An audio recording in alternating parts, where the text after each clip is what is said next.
be a superhero, 'cause I can't save the world, so I'm never gonna get you down. I just want to better superhero, 'cause I can't save myself, much like somebody else, so I gotta do better.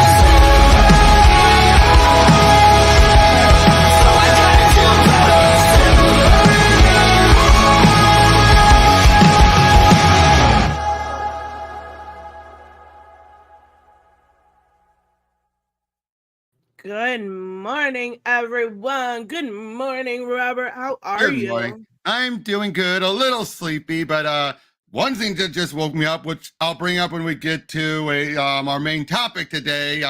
Let's just say numbers don't look good for Ripa as far and it was wild because yesterday you sent me that nerd out. You're gonna piss off too many people with it. Welcome to my channel, Sultan. I don't care if we piss them off. No, I don't really think I piss people off. I think I am a lot more fair than a lot of people that cover this stuff. Now, I could be just, in some weird denial or something. But I'm just saying, like, I try to be a little bit more fair. Mm-hmm. But again, and we're gonna always go back to this word because Joseph gives me shit for using it. Ever since Eric made a video and threatened me over nothing, over baseline criticism, I'm going to cover it. You yourself made a quote unquote detractor. I was just an idiot before covering random news. You did this, buddy. You did it. You did it not only with me. You did it with people like Tony by DMCAing their stuff. Same with Vicky by false DMCAing their stuff. Same with the Clipiverse stuff by DMCAing. He creates his villains. He's creating his villains. He loves it. Don't let him kid you. He loves it. Yep. But here in particular, what I'm talking about, I just looked over. Forget the numbers. Forget the total sales, because you do know what you always have to focus on: the total purchasers. You know what it was for item number 1? 42,926. Okay, big numbers. Big numbers. The item number 2, which remember this, and the first one reached 3 million. This is one that reached over 2 million. Wait, the first one I thought reached 4 million. Nope, its total sale was 3,737,920. Okay, that makes sense. But in item 2, reached 2,351,589 with only 20,337 so he lost half his backers. You want to know where he's at currently? And he's not even at 1 million still? 9,334 purchasers. So he lost another half. Another half from that one. So that's like almost 3/4. So if he keeps going by this trajectory, he's only got a few more campaigns that can be sustainable. But I do feel like he's probably down to the base audience, so I don't think he'll lose quite as fast. And also, I found it very weird, right? Because am I confused here, or? They are cheaper. Okay, they are a little bit cheaper. A little bit. They're like $7 cheaper. Okay, there was somebody. Now, I never watch Tony streams live because they're so late. But whenever I watch him, he has somebody on there named Chris Bacon that does a really good breakdown of the numbers.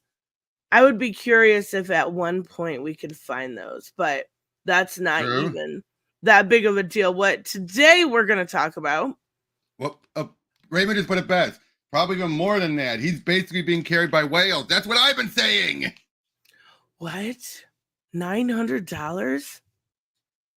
Yep. But here's the other thing, though. A lot of his covers and some of the sets have already been sold out. So the only thing left now he has is some of like the big sets, like the 2010, 210 price ones, and a few of the books, like the one that had the book slap. Oh yeah, like that's gonna be really worth anything. I'm still stuck on $900. I know. $900. Somebody almost spent $1,000 on Alpha. Okay. They're whales. They're whales. That is wild to me. That is wild. You could get so many omnibuses for that. Oh, hell yeah.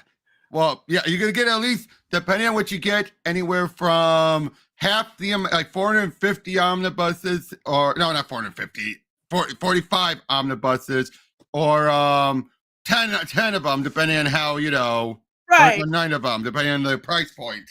Exactly.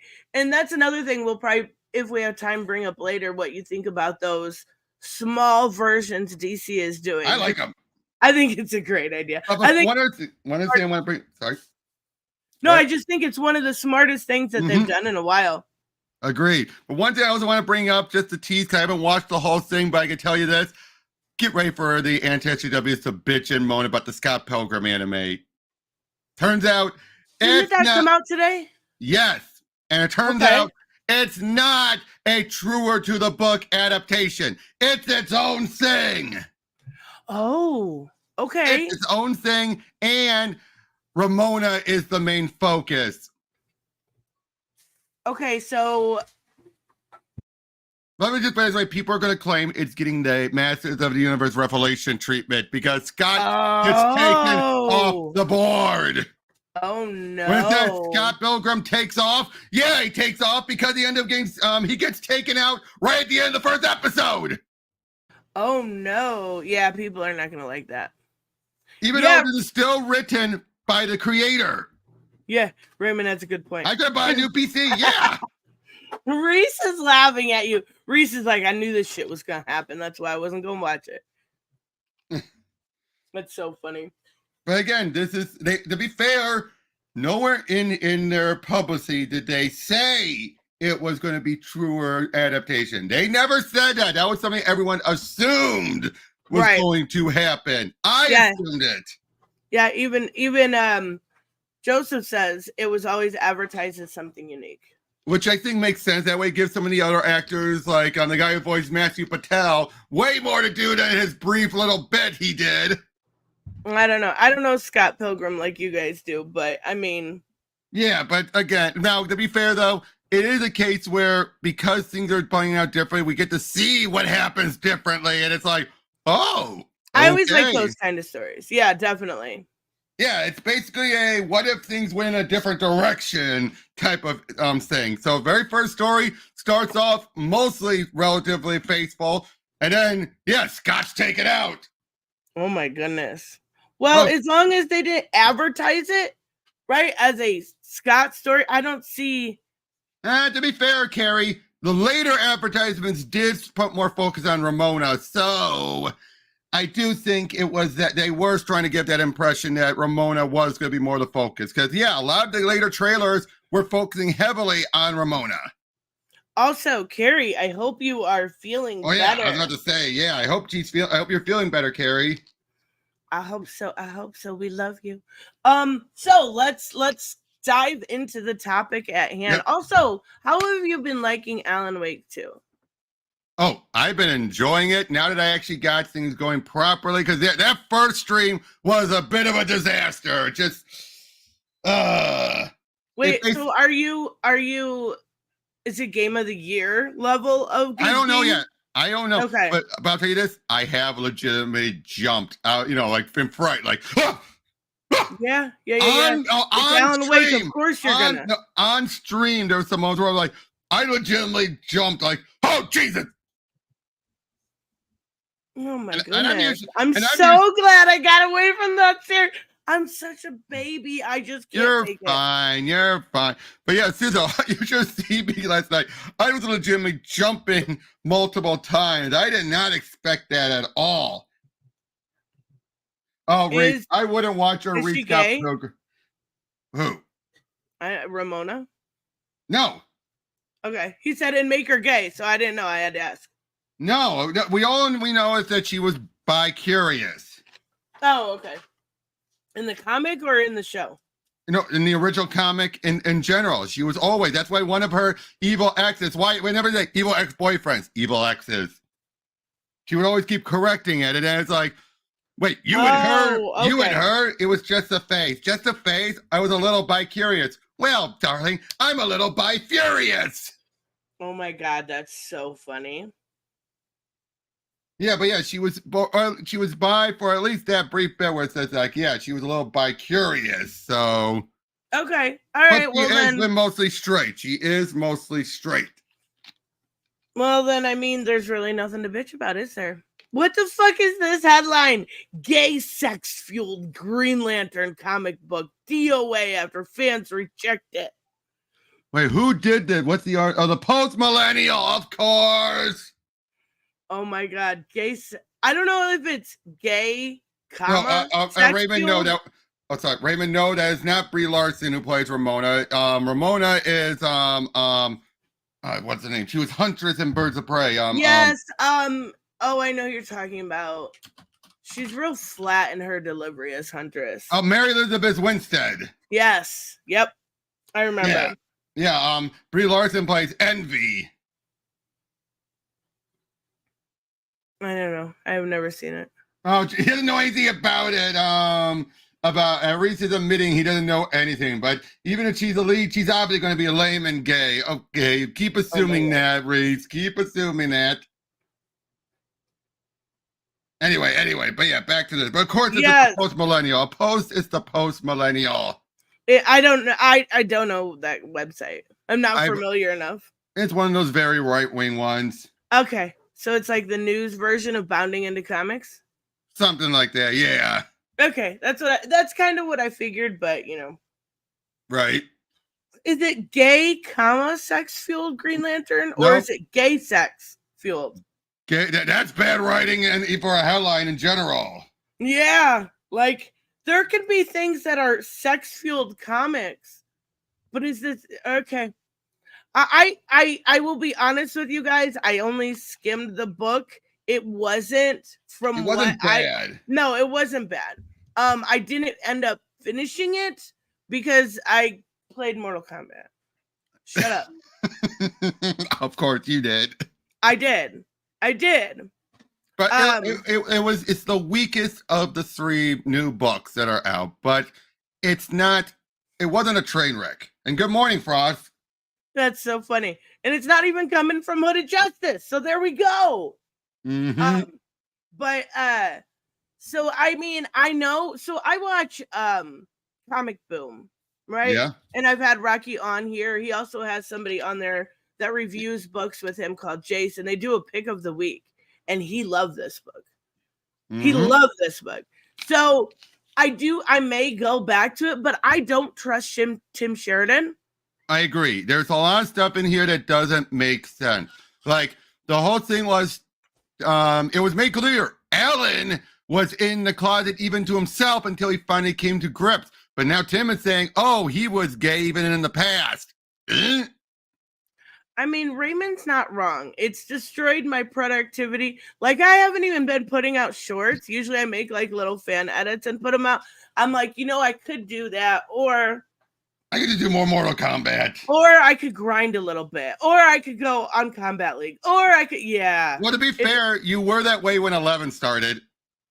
Yeah, I mean, I've always been obsessed. And going back to 11 yesterday, it's so different. I'll say one thing I do not care about going back when doing 11 is the limited move set, really. You actually have to select the specific types. I'm sorry, that really throws me off now because I'm so used to having the full available move set again. And you know what? The combo system on 11 is very limited compared to 1. Like, I'm sitting there trying to look for my pop-up to try to get somebody up in the air, and I'm like, no, there's no air juggling. The whole time I'm trying to figure out something, and I'm like, it's a completely different game. I mean, obviously. How the heck did you get survive when you played MK11 the first time around? I was just that good. But now you're back to being a rookie again. I wasn't just that good. I'm being a smartass, but I know. Like, I mean, I knew that system, but now that I know the other system inside and out, Yep. Pop-up queen can't pop up. The horror. yeah, and that's what. And then I went back to Scarlet and I found a pop-up with her, and I'm like, okay, this works. And I'm like, wait, there's nothing I can do with this besides add a little combo. Like, and look at how B was just trouncing you yesterday as it went on. I was totally going easy because I love Bianca. But she did beat me 6 times, and some of those times were fair and square, for sure. Yep. Hey, wait until I go against you. I'm not gonna go easy. Oh, really? No, I'm a dick. Come on. To be fair, you have been streaming. I haven't been streaming any more than normal. Agreed. Well, anyway, Tim Pool's video. Yes, so this is about gay sex-fueled Green Lantern in the Young River. And Rippaverse is proving why they're winning. Somehow. Okay, I have not seen this, so. I have not either. With the failure of the Marvels, many people are starting to hope that these comic book films will get away from the crackpot wokeness and start to restore the hero's journey in stories. Okay, remember when Tim used to be the milquetoast trendsetter? And they remember that? Remember when he actually used to be the person who would call both sides? Now he's just falling on the right. Well, hold on. Here's the thing. I do think he's a bit center right, for sure. Yeah. Center right. He wasn't always, though. I think he is more, he placates to his audience. Instead of covering, I would be very curious if he covered stuff like, do you know that situation with the person that attacked Paul Pelosi? Yes, I recall that. Like all the stuff he said about getting radicalized by people. Oh God, similar. yeah. I would be curious if he covered stuff like he did. I think he may have. I don't know, but this just because I feel like he picks his topics in order to placate to a right-wing audience, whereas I don't think he's as extreme as some people do. Right. Good morning, villainous Queen of Hearts. Good morning, villainous Queen of Hearts. Good morning, Nick. Yep. Haven't seen villainous that often in a while, so it's nice to always see him.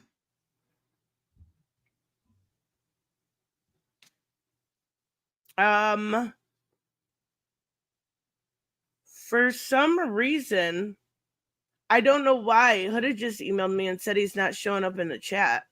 I saw him say hi earlier. That's really weird. He just went hey. He just went hey. Oh, that's really weird. Tim Pool is pretty fucking extreme. Nah, I gotta disagree with you there. I think there's a lot. So I don't think I watch enough of his content. He's thrown away a lot of whatever values he once had just to placate. He's become one of those types who just do it rather than do it because he actually wants to share good news and good stories and get the facts out. It's now more of a case of, again, placating to the audience. Yeah, that's what I'm saying. Maybe I don't watch enough of his content, but I don't think he's as extreme as like Steven Crowder. No, Matt he's Walsh, not. or Definitely Ben Shapiro. And I hear there's some trouble in paradise there. I don't know because I don't pay attention. But he is always quick with information, and he always is like, "Did you hear that Candace Owens and Ben Shapiro are feuding?" And I'm like, "No." Well, first of all, figure drawing. Don't think, oh, he saw it before he sided with you. No, dude. I just said he used to be much more fair and balanced. Did I say he's extreme? I didn't say that. Yeah, I don't know. I don't know. I don't know enough of his shit to have a real strong opinion, but I don't think he's as extreme as some of the others people. Other content creators. Definitely not. All right, let's see what he has to say about the gay, sex-fueled comic. They don't have to be white men. That's not the issue. The issue is your stories suck. We now have this story from the Post-Millennial. Gay.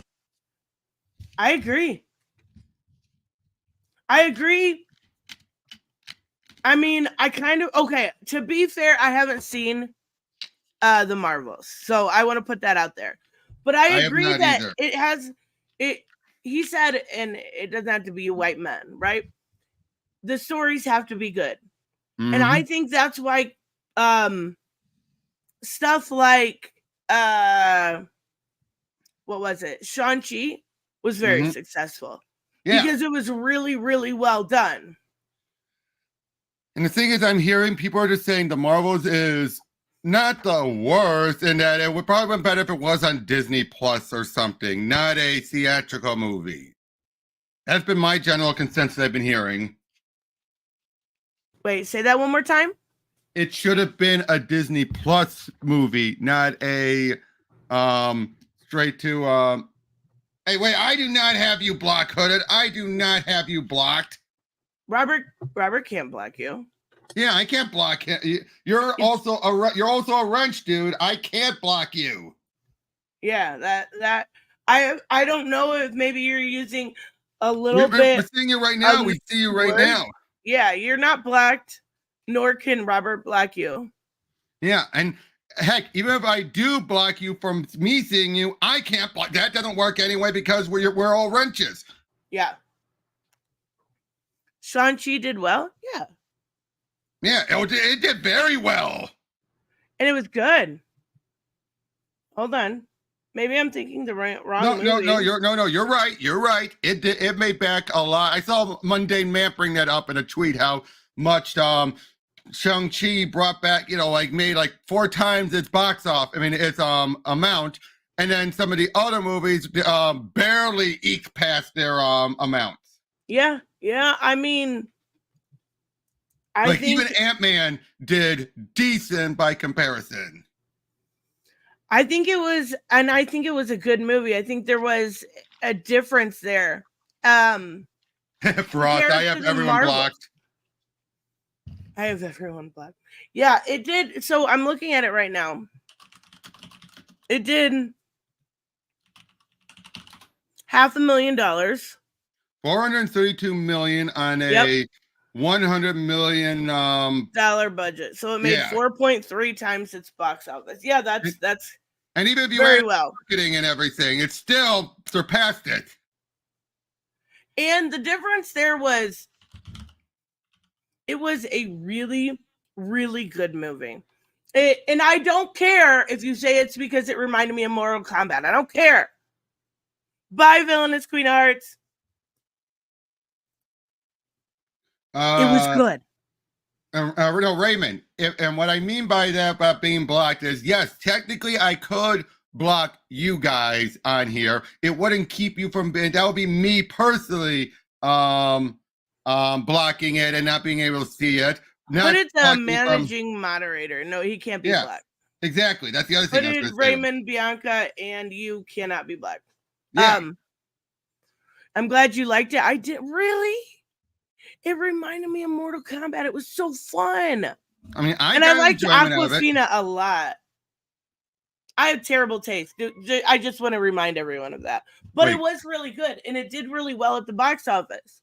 So what was the difference between something like that and the Marvels? What happened in between?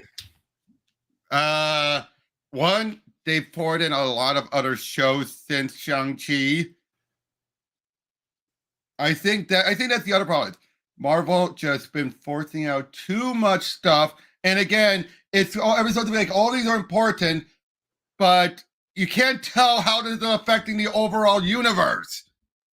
I think people are just getting, I'm not saying superhero burnt out, but definitely MCU burnt out. I do. Yeah, I think there is some real truth to that. And I also think with the, now again, I liked Miss Marvel, but it wasn't super popular.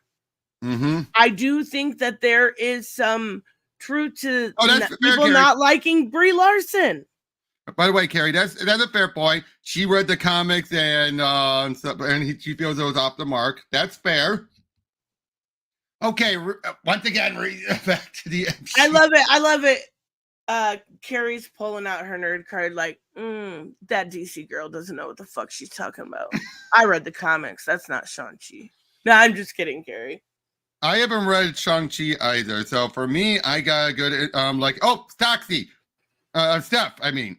Yes. It was good. Yep. It wasn't bad.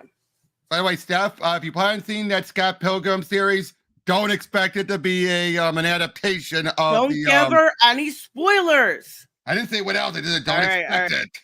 All right. Fair enough. But the reason I brought that one up in particular is because it was a character that was less known. It was a character that of color. What happened between then and now for people, the audience, to tune out so much? Again, I think it could be the oversaturation because you've had a whole bunch of shows that came out since then.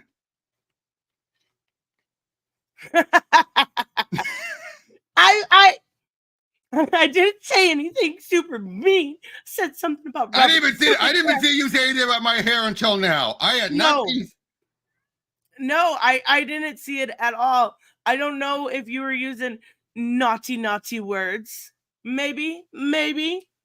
But okay, I would say this: there have been plenty of maybe not bad products, but definitely a lot of mediocre products lately. Like as much as you like, well, as much as you like She-Hulk, I can see why others did not. Okay. And yes, you've had. Let me double check what's been out in the MCU since. Hold on, MCU. Marvel Cinematic Universe. So let's see if this tells me the order. Okay, so since Shang-Chi, we've had The Falcon and the Winter Soldier, Eternals, Far From Home. Wait, hold on. Falcon and the Winter Soldier came out. Oh, sorry, no, that's the timeline. That's the timeline. Sorry, that was the timeline. Okay. Oh my God, hold on. I'm not going to derail the stream, but I'm going to derail the stream. What do you think? Tell me right now. Why didn't you text me and tell me what you thought? I'm so excited you're watching it. Okay, go ahead. Oh, okay. Well, first of all, yes, Secret Invasion definitely did not help with the way it ended. What is that? Oh, no, I never watched that. The way it ended was a big, huge thud. It's like, wasn't it? The girl got powers from everyone, and she's the strongest ever. Oh my God. Yeah, and it made zero sense. I did. You didn't answer. Oh my God, you did. Oh my God, I didn't see it. Oh my God. I love Sam and Emma. Okay, sorry, go ahead. But yeah, it's just there's been. I'm trying to see what else. Okay, the multiverse saga phase. I guess phase 4. Let's start with phase 4. Okay. So yeah, Shang-Chi, Eternals, Spider-Man No Way Home, Doctor Strange, Thor: Love and Thunder, and Wakanda Forever. That's from the movies. The shows. So all of those were. I haven't seen Wakanda Forever. The Eternals didn't fit the brand, at least in my opinion, but I didn't think it was bad.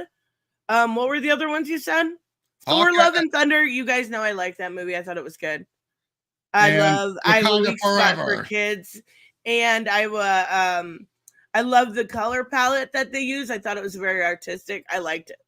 Yep, and Wakanda Forever. Okay, I didn't see that one. What's the MCU stuff? Or the Disney Plus stuff? I'm sorry. So going just off of what came out after. Wait! You also forgot Guardians. Oh, no. That was phase 5. I'm at phase 4 still. We're talking about phase 4 first. My bad. And Hawkeye, Moon Knight, Ms. Marvel, and She-Hulk. And then with phase 5, we've had Ant-Man the Wasp, and Guardians of the Galaxy, and the Marvels, as far as that. And then we've had Secret Invasion, and now just recently ended Loki. I've heard Loki is good. Secret Invasion, I have not heard a single person. I have not heard a single person go, I love this show. I have not heard a single person go, I like this show. I have not heard, so I'm not wasting my time with it. Well, and then we've had the I Am Groot show, which apparently the Watcher appeared in the recent season. Oh, see, I watched the first season. I love I Am Groot. Come on now, it's so cute. Oh, I still love the bit where he finds that little race and everything. I love it. It's so cute. And they somehow have these advanced ships to fly up and shoot at him. You're just like, what? I'm so excited. I told you it was good. You guys, everybody needs to watch Gen V. It is that good. First off, figure drawing. I'm just listing stuff. I'm not even making it an argument yet. No, okay. So what the issue here is, what figure drawing is trying to, in the nicest way possible, dumb it down to, is that there is a black girl lead and a Pakistani lead in Brie Larson. No, that had. I would not say that. When people were watching, a lot of people like Monica Rambeau. To be like, a lot of people do. Let's be honest here. And when people were watching WandaVision, I think a lot of people liked her character. Even in that show, Miss Marvel is her passion is infectious. This girl is adorable. She loves what she does. Yeah, she's a highlight in the Disney Plus series. She's great. Now Brie Larson, I can agree with. A lot of people do not like this woman. I will agree. Oh, here's something else. I think here's what the problem is.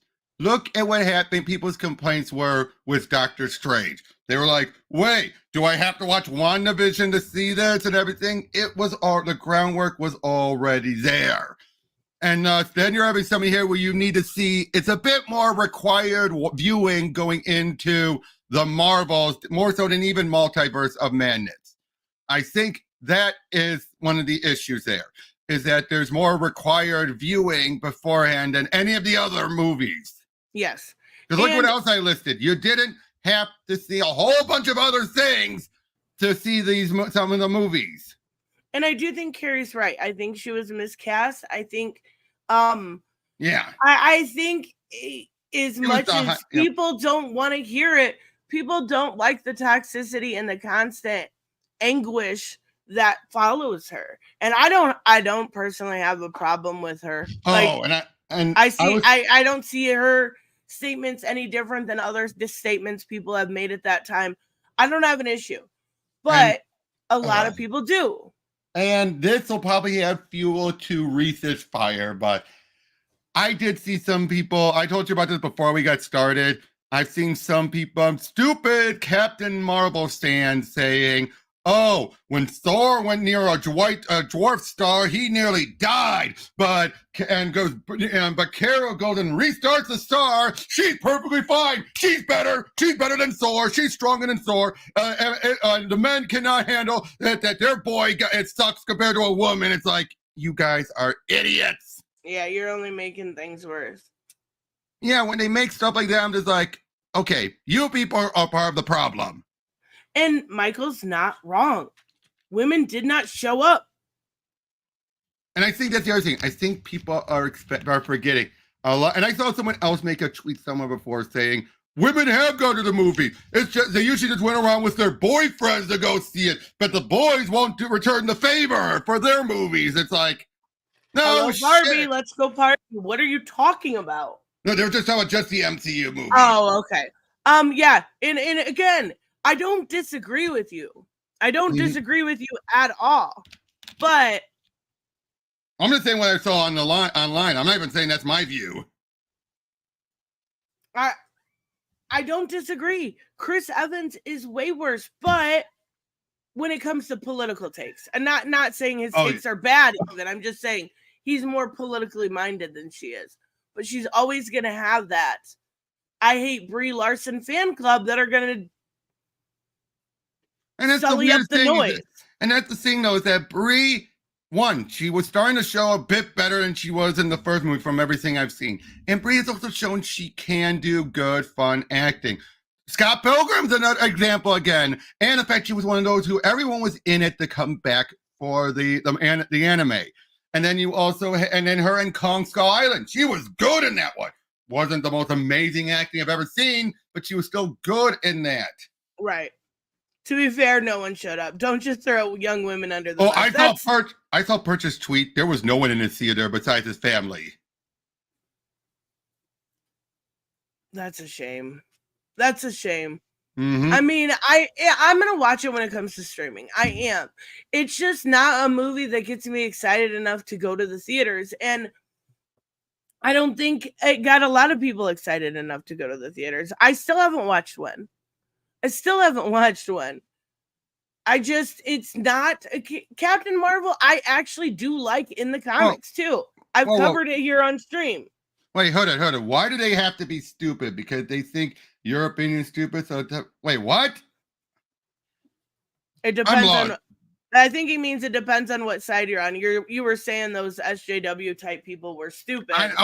I was talking about them. It's not stupid. I get what he's saying. But I'm talking in particular those who are starting up shit just to get attention. Just to say we're owning them, and again they are claiming that what that dramatic moment with Thor is weak compared to Captain Marvel just reigniting a star like it was nothing. To be fair, they did make Thor a lot of kind of comedic relief. No, not in that scene. This was during Infinity War. Oh, okay. I was thinking Endgame. No, I was talking about Infinity War because he had that big moment, right, where he's trying to forge the new axe and everything. It's like, oh, that's a great scene. But nope, Captain Marvel was better according to these people because she reignited. Why does something have to be better? Why can't you enjoy both? That's what I was saying. Is that there are those people who are doing that because they're trying to say a woman is better than the man. Okay. Okay, but anyway, let's get back to this video. We're being as bad as Tony, aren't we? 24 seconds in, guys. We are worse than Tony in this regard. That's so funny. Sex-fueled Green Lantern comic book dead on arrival after fans reject it and sales fall flat. Wait, hold on. The sales what is the sales? We don't even even know the sales numbers. No, I haven't seen sales numbers in 2 years. We don't have any sales number. They're just assuming it fell flat.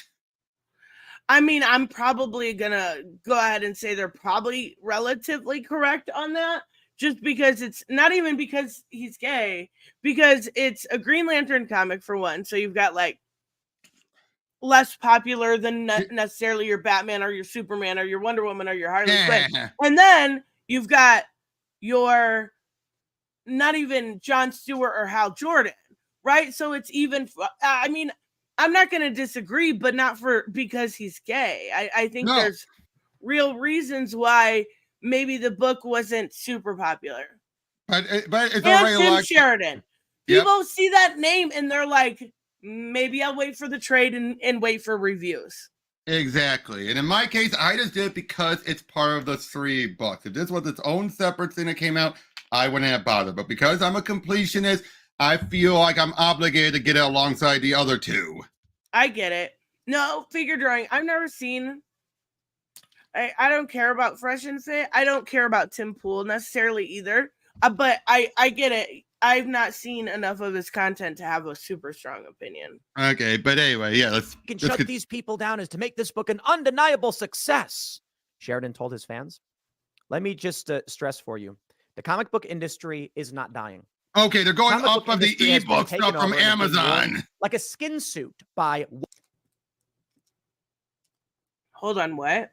Look, on Amazon, the ebook version of the first issue currently sits at number 277. So they're going off of the Amazon listing. Hold on. Do you remember there was a time? Let's take a little travel back in time here. Mm-hmm. Do you remember when Tom Taylor was trying to talk about how well John Kent's book was doing, right? Through the Amazon sales, yes. And he used the Amazon, it would come up #1 bestseller on Tuesday morning or whatever. And he would, and then it would just go down. Yes.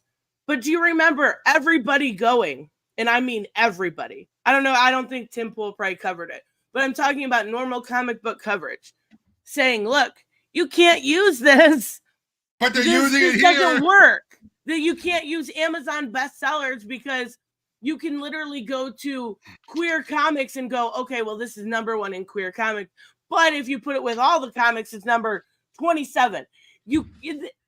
But now it's okay to use. Because it pushes their narrative, Tris. That is wild to me. So yeah, that's where they're getting their numbers about it fell flat. Those numbers don't work. Those numbers are constantly changing. Whether then you're Tom Taylor or Tim Pool, you can't use those numbers. And then a superhero has sex with his boyfriend. We don't even see them having sex. It's not like there's a sex scene in that story. Wait, is that despite? Oh my God. I mean, we see them like in bed together. That's it. Exactly. We see well, them no different than we'd see Lois and Clark. Exactly. Okay. All right, I guess so. Reese, psychopaths. This is weeks a week later. later, right? Wouldn't that make it more accurate than the first hour? No, because that's not because you're not. That's just for the digital ebook stuff, not overall sales. We don't know how much the sales have been for physicals. Right. I mean, probably not that much better. Probably not that much better. Well, it's probably better than 277, but digital is like a 10% of the sales. Samuel, there are 3 kinds of lies: lies, damn lies, and statistics. Oh my God. Well, we're not going to get, the thing is we won't get any numbers. We haven't got any numbers for a very long time. Yeah, even that, what was the site we usually use? I don't think they've updated in ages. Comics. Oh my God. What was that? Hold on.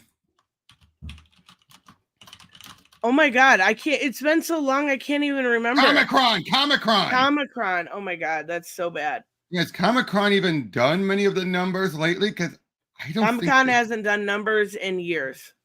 To my understanding. Since 2021. Yeah, that's why I tried to look and see what wait. They do mention stuff for 2023. Okay, so they do mention some numbers. So let's go with October. Oh, they do? No. Oh, no, never mind. That's just the advanced reorders. Never mind. Oh, okay. Well, that's... Yeah, they haven't done it since 2022. Yeah, we'll never get real numbers. And literally right now, if we go to comic and graphic novel shorts, it's number 126. Mm-hmm. So, I mean, I don't get it.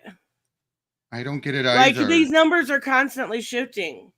It's all thanks to the Diamond stuff, unfortunately. And Diamond really fucked up. It's all thanks to all the other people leaving Diamond. The IVC2 only uses the MPD book scan data, and they go through Comics Hub, which is a small sample. Yeah. I mean, this is silly. This is a bad way to use a narrative. Agreed. For either side. Right, exactly. And I'm not saying it's just him that does it. Yep. Okay, let's get back to Tim. And this is proof. In October, author Tim Sheridan urged people to pick up a copy of his latest work, A Green Lantern Reboot, in which the DC superhero has adult relations with a guy. What? That's not what happened! Had struggled to gain... Wait, what? I'm saying that's not what happened!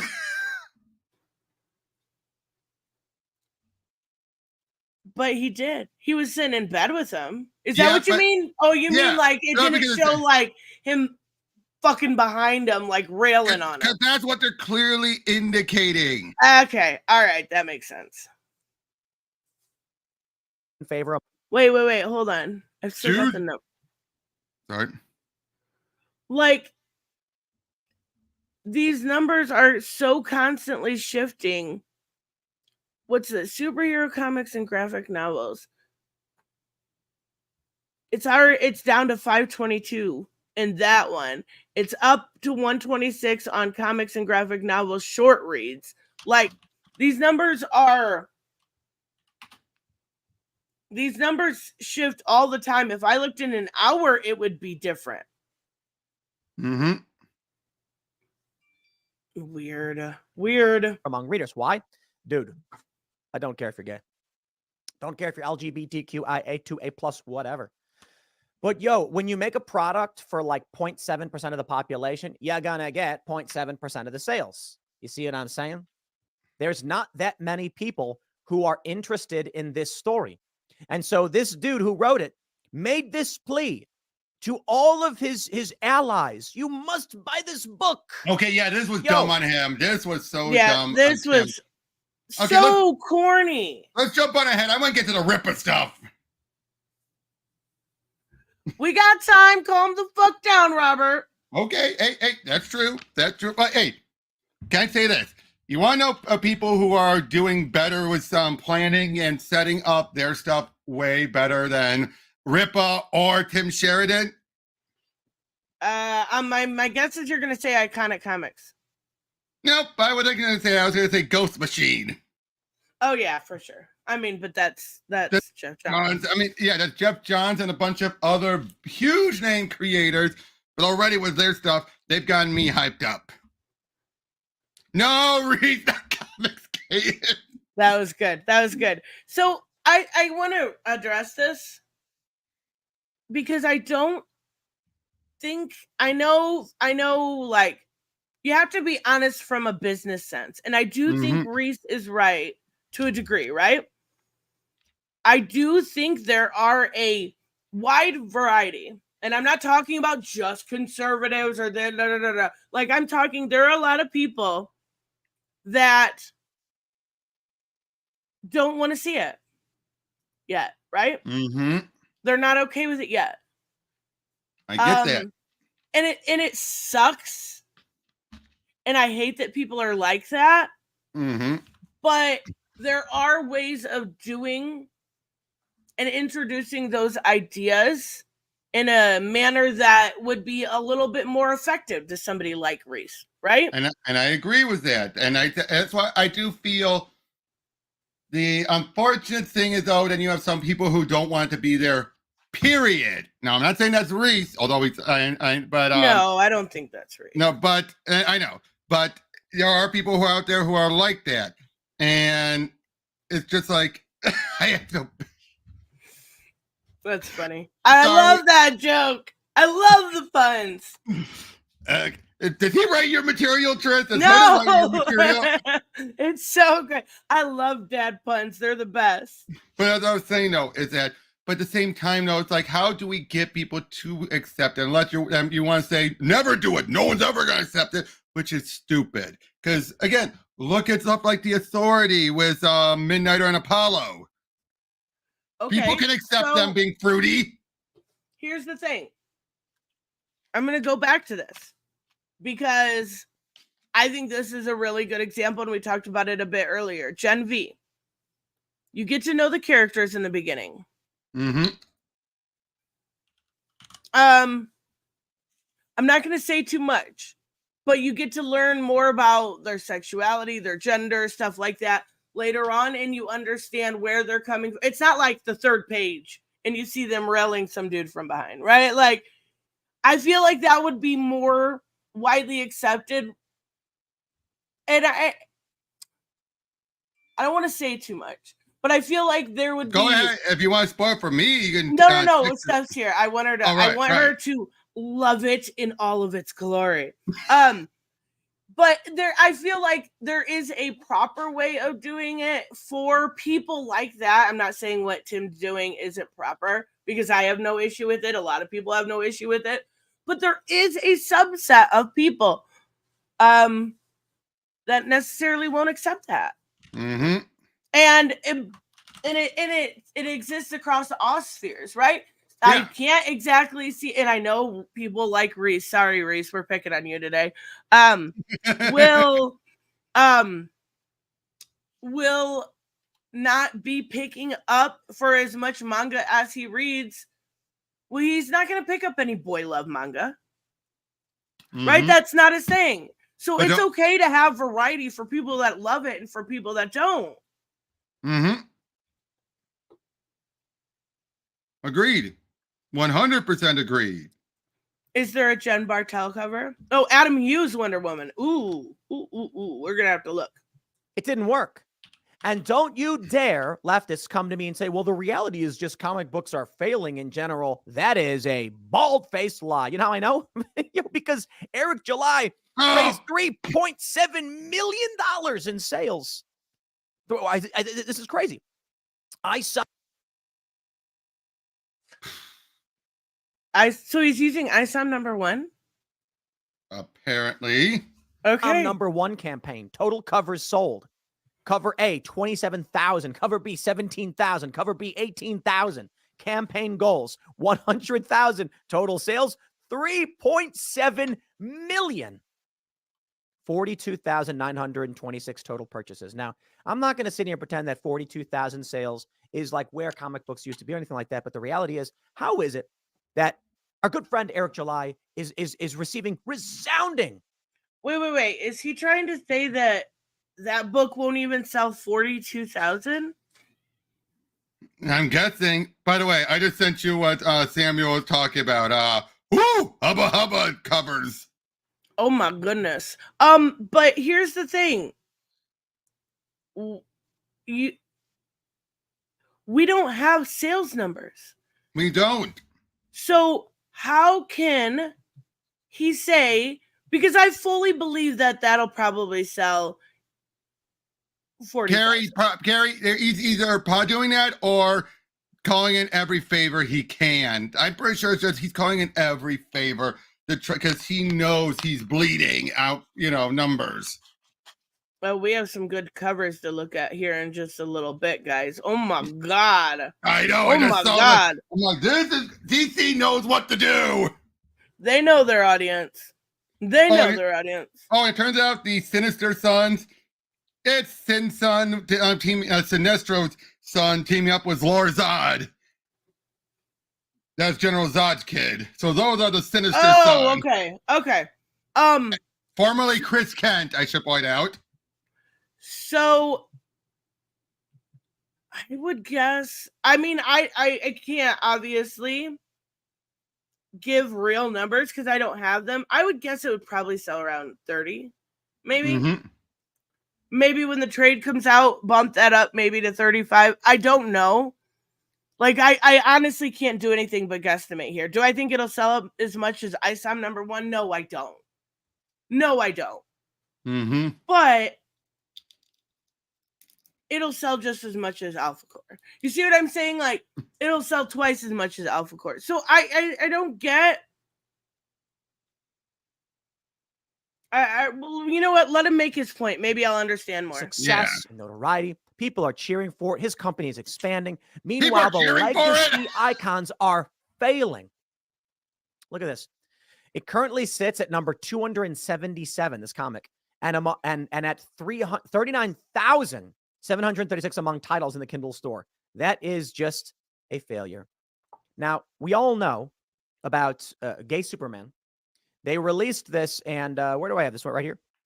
I don't know Sandra Rose's, but I thought this was a good title. Oh, it wasn't. Gay Superman comic book canceled due to abysmal. It wasn't canceled due to low sales. They did not. They canceled it because Tom was moving on to Titans, and clearly he can only juggle so many. It was never canceled. It was put into the Son of Kal-El book. The Justice one. Yeah, that one, which was a miniseries to wrap things up. It was not canceled. Listen to this. Listen. DC Comics canceled a historic Gay Superman due to abysmal low sales. Last year, DC announced a new Superman, actually his son John Kent, would be bisexual and fall in love with a twink, newspaper reporter. Quality writing, guys. Mm-hmm. Also, now I'm going to Google what twink is. I think it's like a effeminate gay man, right? Something like that, yeah. Twink is a gay or bisexual young man with a slim build and youthful appearance. Okay.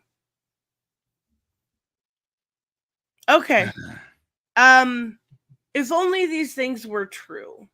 That would be wonderful, right? He's using, first off, terrible sales numbers and BS about the John Kent book. Okay.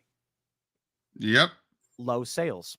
Last year, DC announced the new Superman, his son John Kent, would be bi and have a boyfriend, a twink newspaper reporter. So Don Lemon went on CNN and praised this. But right now, we're all having a good laugh about black paraplegic Santa at Target. I'm not okay. Maybe I should just pull this one up because a lot of people might be like, wait. I didn't see your What does episode that have to last do night. What with are you talking about anything? then? Yeah, this is the left is certainly angry that we've brought up the issue. I'm scrolling down to get the image for y'all, and they're claiming we're angry about it. But no, listen. Here's the point. Here you go, ladies and gentlemen. End Wokeness posted this image, which I want it. It's so weird. I want it. What the fuck? I didn't even know this was a thing. This is okay. shows, there's regularly abled, I think is the appropriate term, perhaps, I don't know. And then you have white and black paraplegic Santas. Just why? All right. The question is not there's anything wrong with it. It was low sales. Stop acting like y'all don't know. I'm not saying the sales were great. I'm saying it literally was canceled to do a mini series that led it with the injustice stuff that ended terribly. Yeah. And again, Tom was moving on to Titans and everything, and writers do that. They will drop books so they can start another book. Yeah. Yeah. Like, if you're going to say that, Reese, you've got to say the same thing about, what book was at the same time? The Robin, the Damian Wayne book. Oh. That was canceled at 17. Yeah. Robin was canceled there. So, because why? They were going to start Robert and Batman and Robin. Exactly. That's just how comic books work. Stop it. Exactly. That's exactly how they work. I find it actually quite hilarious, but I also think, you know what's offensive about it? It's insulting to paraplegic individuals. Is it? Here's my point. How are they Who are they selling this to? I think it's cute. Is there a large population of black paraplegics who are going to buy these ornaments? Or someone could buy it for them. Someone could buy it for them. The market, she shall provide. The invisible hand will make sure that anyone who wants to be represented will get their version of Santa Claus. There could be Japanese Mecha Santa Claus. Okay, hold on. What does it have to do? North I'm getting through this stuff because it doesn't make sense with what we're talking about. A book about the Green Lantern banging dudes. Please, by all means, do so. I ain't gonna whinge or cry about it. Okay.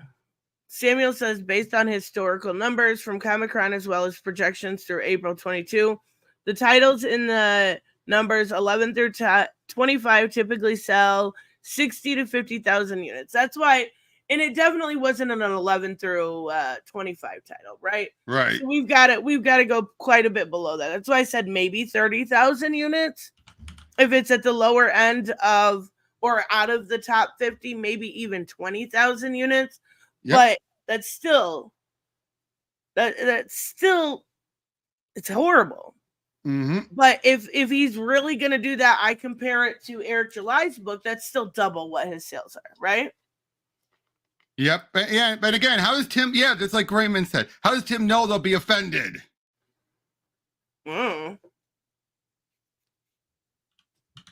Issue, however, is I will laugh at your failures when you think something like this could become mainstream and popular. Your market size is.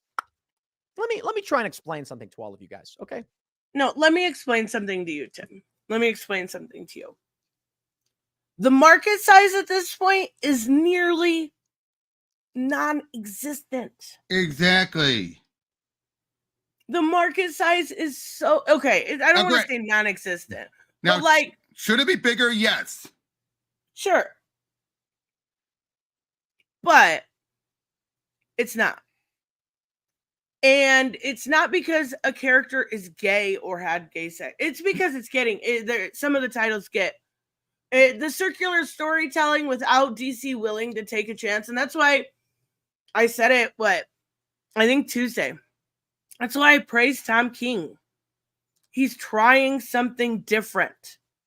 Exactly. Not only that, though, but the reason why they're doing all stuff is they're trying to reach out to people to get new readers. That's why they're doing it. Why is that? And we tell people, you should reach out for new readers. They try to reach out to new readers. Why are you pushing us away? My brother was a quadriplegic and he would have laughed at this. Yeah, I think it's funny. It's cute.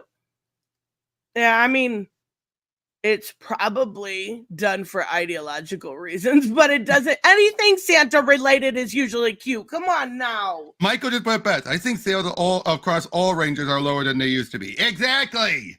And I do think I'm gonna be the cynic here.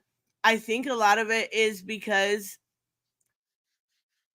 some of the writing is just not there. Some of the writing is just not there. I think I could argue that. I could argue that. You could argue that with a certain few titles, but the titles, there's a difference, right? There are certain titles that you really love that are doing good right now. Superman, Yes. right? Okay. As being a person that's not huge into Superman, the titles that I am interested in are not well. The bad Look titles, at Detective Comics. No offense, Ron V. I love his writing 99.9% of the time. Oh, Look at titles like Catwoman and Harley Quinn. Harley Quinn is arguably. Wait, he wrote Harley? Wait, he wrote Harley? No. I'm just using those as examples. Oh. Harley Quinn is arguably more popular than Wonder Woman. I think I can make an argument there. That she is in the Trinity. And her book is bad. There's no excuse for it.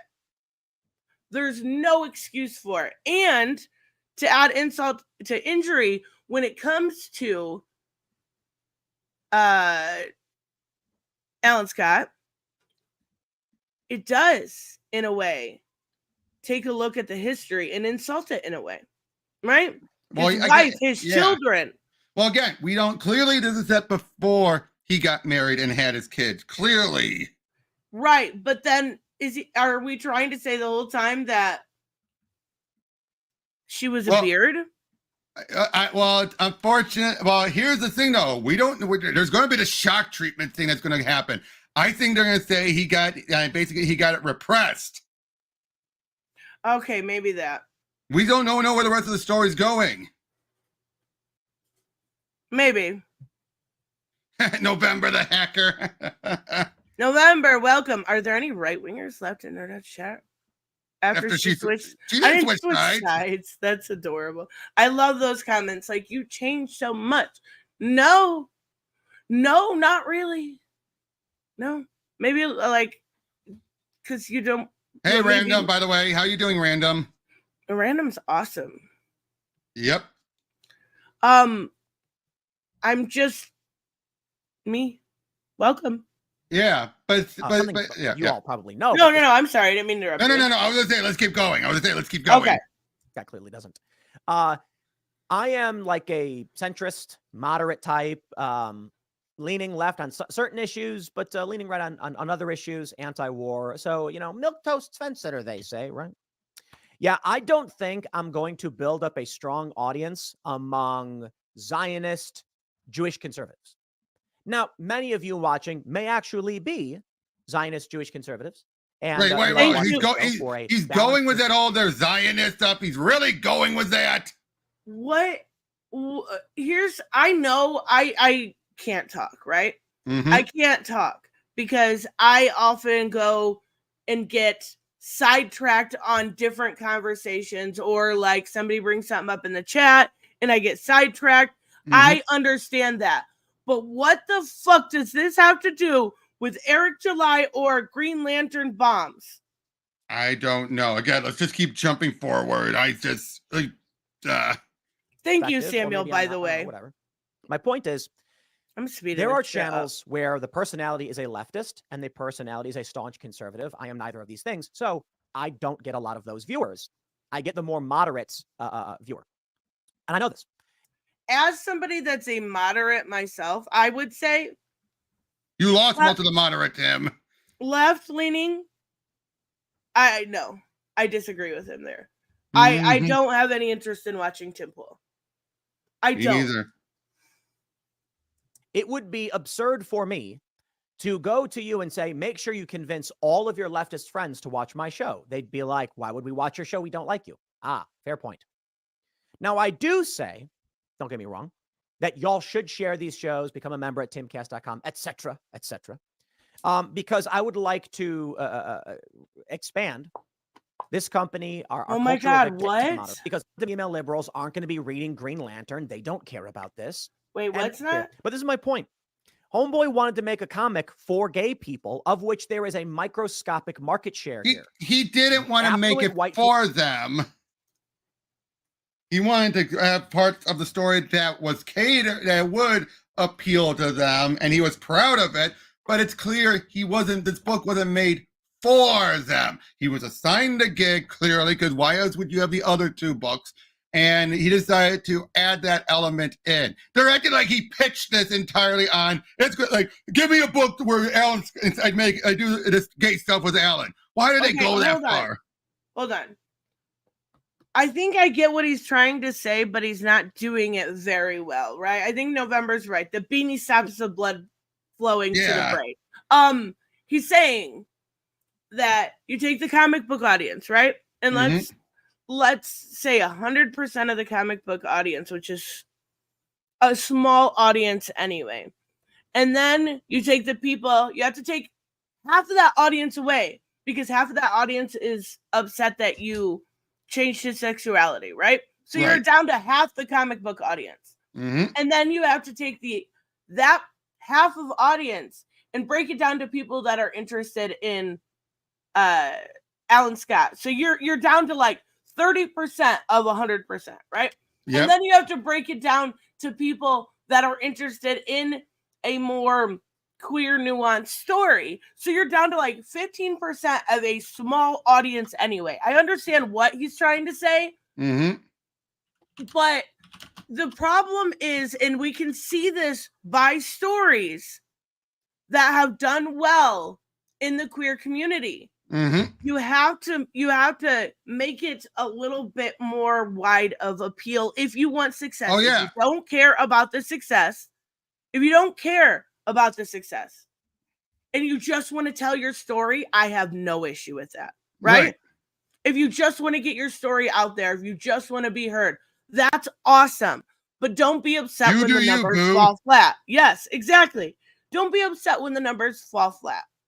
Exactly. I don't know. I'm sure Tim Sheridan wasn't too happy with the numbers after that video, but it's like, it's like writing something very, very, Catholic and expecting all the atheists to show up. Yeah, exactly. Now, Reese, I just want to say to Reese, right? Reese, that's not how comic production works, though. Comic production is not where, like, clearly, like I said, he offered the gig. Now, yes, he had to pitch the story and everything, but given how it's not all about him being gay, in fact, it's only a small portion of it, clearly, and while that's the part he's most proud of it, clearly he had to pitch or had to been assigned a specific story beats he still has to cover. So, yes, and what he's saying was stupid, tone deaf, and everything. But at the same time, it was, I don't think this was entirely like, I want a gay Green Lantern book. Well, no, Green Lantern made gay before the story came out, but what he was, and I truly believe this is probably it, and you can disagree, Robert, I'm sorry, but I think there is some truth to him being hired in order to retcon the retcon and make it more prevalent in the beginning of his history. And they don't care. This is a giant corporation, you guys. They don't care. You're right. If it comes. They're not losing money. You got a point on that one. I could agree to that. Could they have brought him in intentionally for that to happen? Probably. That could be very true. I think they just brought him in more to expand on the Golden Age Red Lantern stuff that he helped introduce. An interesting story for sure. Yeah. And clearly ties into the boyfriend, into the his love interest. Right, but you are gonna, you can't, people people have been reading, like you, like Reese, like myself, have been reading comics for so long. We've read so many Alan Scott stories. Oh yeah. That he was a straight man with 2 kids. He loved his kids. He loved his wife at times. Well, I agree. And it is weird, right? Yes, it is weird for some people. Some people don't like change, and that's okay. But Hooded, come on. I'm not to be like that. Hooded, I'm not changing my view because what Tris is saying. I'm agreeing with it because she has a good point. I might still have my own opinions. No, I totally get it. I just think that I think a lot of times it's unfair to say that people, and I know I get figure drawing shit about this, to say that people just don't like it because somebody's gay. People don't like, there's a good subset of the audience that don't like it just because he's gay. For sure. Sure. They just don't want to see it. I can agree with that. But there is a huge comic book fandom that don't, because they read Alan Scott 4 years very differently and completely changed. And that I do agree with that, because I'm one of those who still feel it's off at everything. I agree that it was done better. Yeah, but what was some people come out later in life. I get it, but it was done better, way better than Bobby Iceman. Like Iceman was literally here. I'm gonna tell you you're gay. And the worst of all, they initially claimed, it's just going to be the young Iceman, but we're going to still keep present day Iceman straight. And they later said, oh no, he's just as gay. And then let's make him hardcore flamboyantly gay. Right. And there is a point here. He could have just read my great story. This is about espionage. This is about this. This is he said, do it to own the Comicsgate trolls. That's so that's as cringy as Eric July saying, back my book to own the detractors, right? Like, it's not cute. It's not cute, boys. Stop doing it. I bet you DC probably told him he shouldn't have done that. And of the people who read comics who are gay, you're talking about, like, at least, if I'm being generous, 1 to 2% of the comic book reading audience. I think that's an insult to them. I think there have been probably a lot more gay comic book readers out there than 1 to 2%. Now, are they the ones who be reading his book? Probably. But saying that's the total amount, I do think that's an insult. Okay, I would say probably more like 5 to 10%. Yeah, I was going to say that. Okay, back to that conversation. 5 to 10% of the comic book audience, even if we go high, let's say 10%. Yeah, even if we highball it. That's not that many comic book readers. And then out of that 10%, how many want to read an Alan Scott story, a third string Green Lantern, right? Agreed. So you got 2% of that. Yes, agreed with that. I agree with that. Again, they're trying, I think, okay, never mind. I get it. Did Eric really say buy my book to own the detractors? I don't know. I was just being a smart ass. I'm just saying the idea of that to me, like a lot of things, like his whole shtick is he's going to own the comic book industry. That's cringy to me, right? Yep. Okay, I want to get to him talking about, Bang. Does he go back into this stuff? Experiencing a desire for yes, he does. We're skipping ahead. And shout out the Ripaverse. This new series, he's been written as a closeted homosexual who was blackmailed by the FBI into joining the JSA. At the end of the issue, he ends up in an... Whoa, that was not what happened. He was not blackmailed to join the JSA. He was blackmailed to go into a spec ops mission. Yeah, but did you really expect truth here? Come on now. Stop. I know, but seriously, that is definitely not what happened. That is a bald-faced lie. Yeah. Insane asylum. I don't know who wants their old school history Ripaverse. There we go. Ripaverse $3.7 million in sales. I just want to stress this. I can only assume that there are heavy costs to producing these books. I don't know what they would be. So it's not like Eric July is just sitting on $4 million. I do, however, want to believe this, and it must be stated, with all due and the utmost respect to Eric July, who I believe is likely now worth several $1 million. Now let's put it into perspective. He's got these comics. He's raised a bunch of money.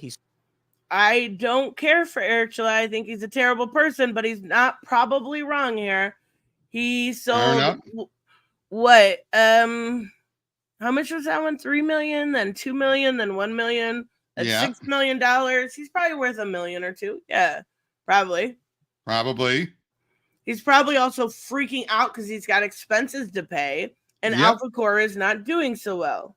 And that's why Tim is doing all this. Sold a bunch of books. The value of the Rippaverse based on these sales alone, and this is July 22nd. So this is a while ago. Actually, let's do this. What we got? Campaigns. What campaigns? Okay, so he is right going to now? go to the new one. The success of this. Let's just do basic math. Depending on how. Wait. What was that? What? Hold on. Watch that little bit again. Because he realizes how old this is and then starts to go to the new campaign and stops. Alone. And this is July 22nd. So this is a while ago. Actually, let's do this. What we got? Campaigns. What campaigns do you got going on right now? The success of this. Let's just do basic math. He stops. He stays at ISOM number 1. Yep. Wonder why. Huh. Gee, I wonder why. Why did he do that? Yeah, okay. Depending on Let's how you want see to if break he this goes down. to it. If he's We'll got be this fair. much in sales, then you could say that his company, I don't know about his assets or anything like this. Are we going to, okay, Alpha Core number 1 campaign. Okay. Oh, there we got go. Here. Yeah. Whoa! 300,000 pre-order campaign goal, $959,000 in sales. Here we go. ISOM number 1, I think we just had, that's 3.7. And ISOM number 2, where's ISOM number 2 at? Is that going to load? I can't get that one to load. Come on. What's going on? No, whatever. Oh, July. no. He's not showing it He's got 4 dropping. million He's in not sales. showing it dropping. I mean, yeah, but his website wasn't working or what? Like, that's very weird. Happenstance that he's able to load up Alpha Core. He can't do this, so he's going to probably go off the assumption, oh, Alpha Core is going to reach 3 million again. Yeah, I just went to the website and it loaded 2 right away. So I don't know. I don't know. Very weird. Very weird. That's a 70% drop. Yeah. 70%. Oh, yeah. And even then, you got to look, if you go by total purchase, I was telling you this earlier, it went from 42,000 to 10 and to 20,000. Now it's down to nearly 10,000. And just looking at the campaign real quick, I would think that a big shout out, right? Because how many views does this have? I don't know how much views he gets. 186K. He's You got think you would have had a spike? Yeah, that there was no. I mean, it's not made. It's at 978K. So it went up a little bit, but okay, almost 5 million sales right there. Plus, I think there was another fundraiser he did where he raised like $1 million. I could be wrong. And so this dude's company raising millions of dollars. No. No. See, he's just assuming. He's just assuming. No. That's not what I'm talking about. Havix and Blockable just got fixed. God. Uh-oh. God bless the world. Who made that shit public? Was it Sonic Fox again? Probably. Is he the reason, just like with Sindel? Sonic Fox just wants to take away everyone's fun. He just wants to remain the best, and it's not fair. We already know he's the best. God. He wants to take away any chance of people being able to beat him. Nobody's gonna beat you, bro. Quit messing with our fun. The company itself is going to be worth several times that. Depending on the math you want to use, it can be like 4 or 5 times, or in some industries, it could be up to 10 times. And I'll break it down. So what is the value of a company? Oh, here we go. There we go. $2.3 million for ISOM number 2. And it looks like there's even like an animated version. That's super cool. Ended on August 2023. Sold a bit less, but still a tremendous success. 672% sales goal. All right, so let's talk about. Sold a bit less. It was less than half. Yeah, from the total purchasers. Also, good morning, Puddin. how you evaluate how you value a company. In traditional and the most basic is you add up the all of the money sitting around and all of the assets, and you say this is the current net worth value of the business. But hold on there. If we want to determine the actual value, you need to ask yourself, how much would you be willing to accept to sell this business off completely? Which means many companies are worth substantially more. And worth is I'm talking about worth like what's a car worth? What? Is this normal for Tim Pool? Yes, unfortunately it is. I thought I was bad. This is his normal shtick. I thought I was bad. Holy shit.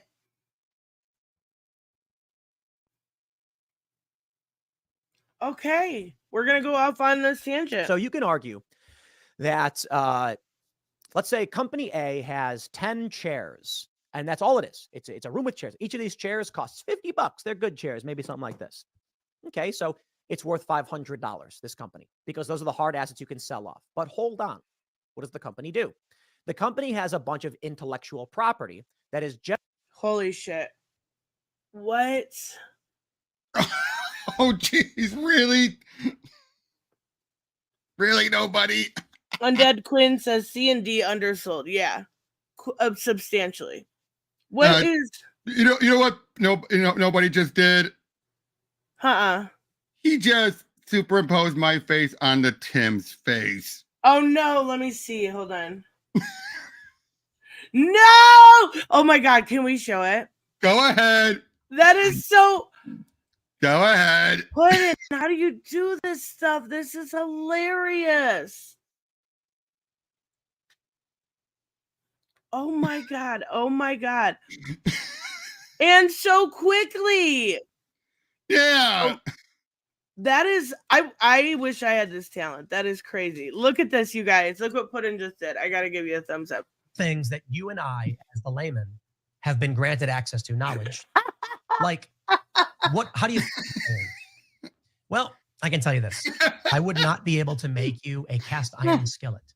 But I do know that iron tends to be red, and I've seen iron. Oh my god, I know what iron rich. It's so weird.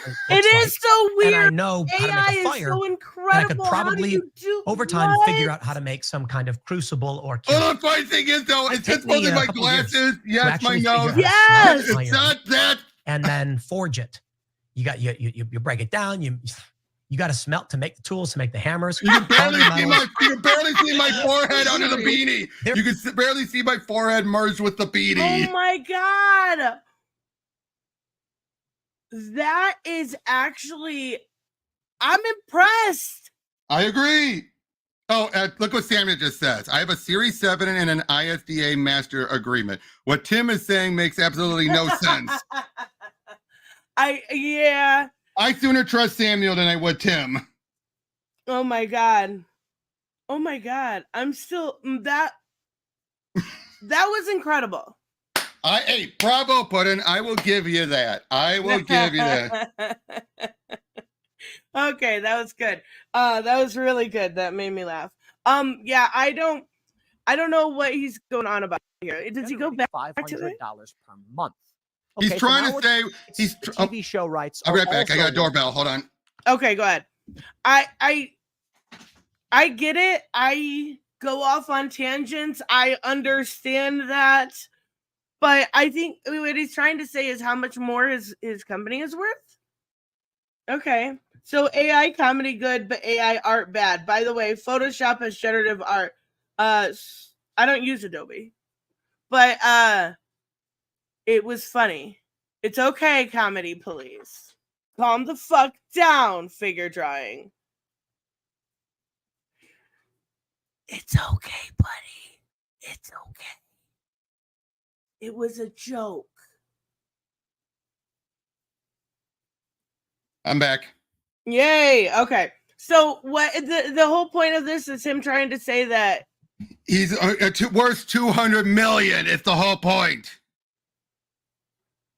The whole point is him trying to claim how much he is worth. Hold on, what?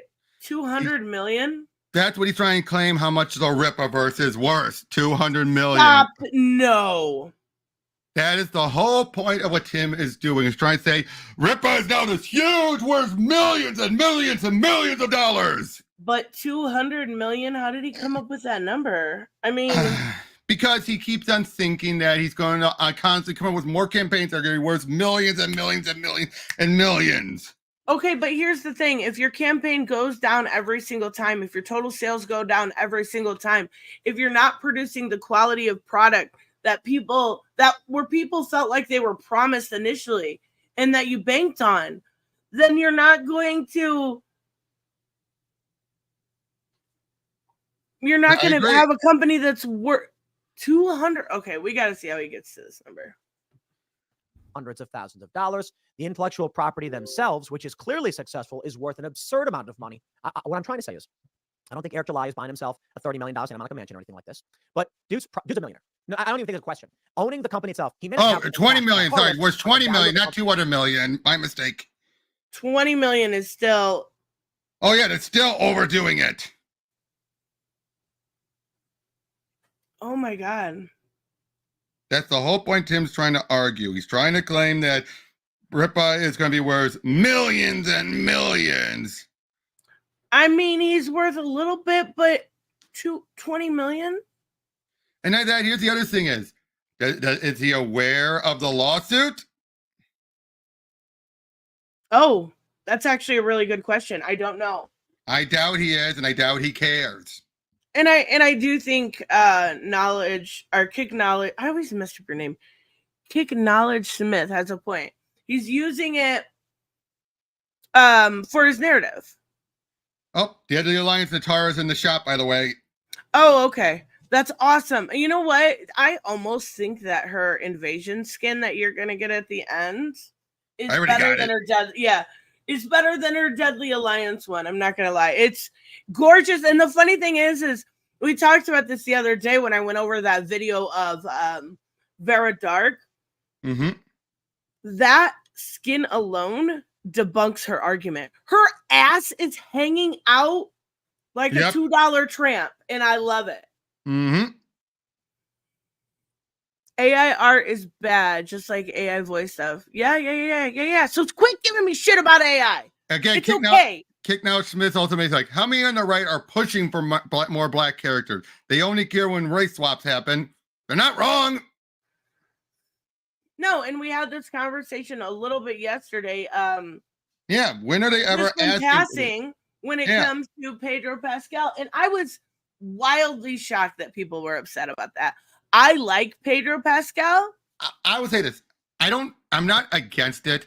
I'm just saying I think that the issue is, does he feel like he will fit Reed specifically? No, I don't. I think you've been more of a better fit for Ben than Reed. He doesn't give me that vibe of someone being an intellectual who can walk into the room and be smarter than everyone there just by the look on his face. Okay. I can see that, and I could see where John Krasinski maybe gives off that vibe. Mm-hmm. As compared to him, I don't think he fits Ben at all, because I always think of Ben as like a brute, right? True. I'm just saying between the two main leads. I love Pedro Pascal. I think he can pull it off in his acting chops alone, right? Mm-hmm. Like, I think if given the chance and the opportunity to understand the character of Reed Richards, he's going all in. He's knowing what type of character he has to play, and he's going to nail that shit.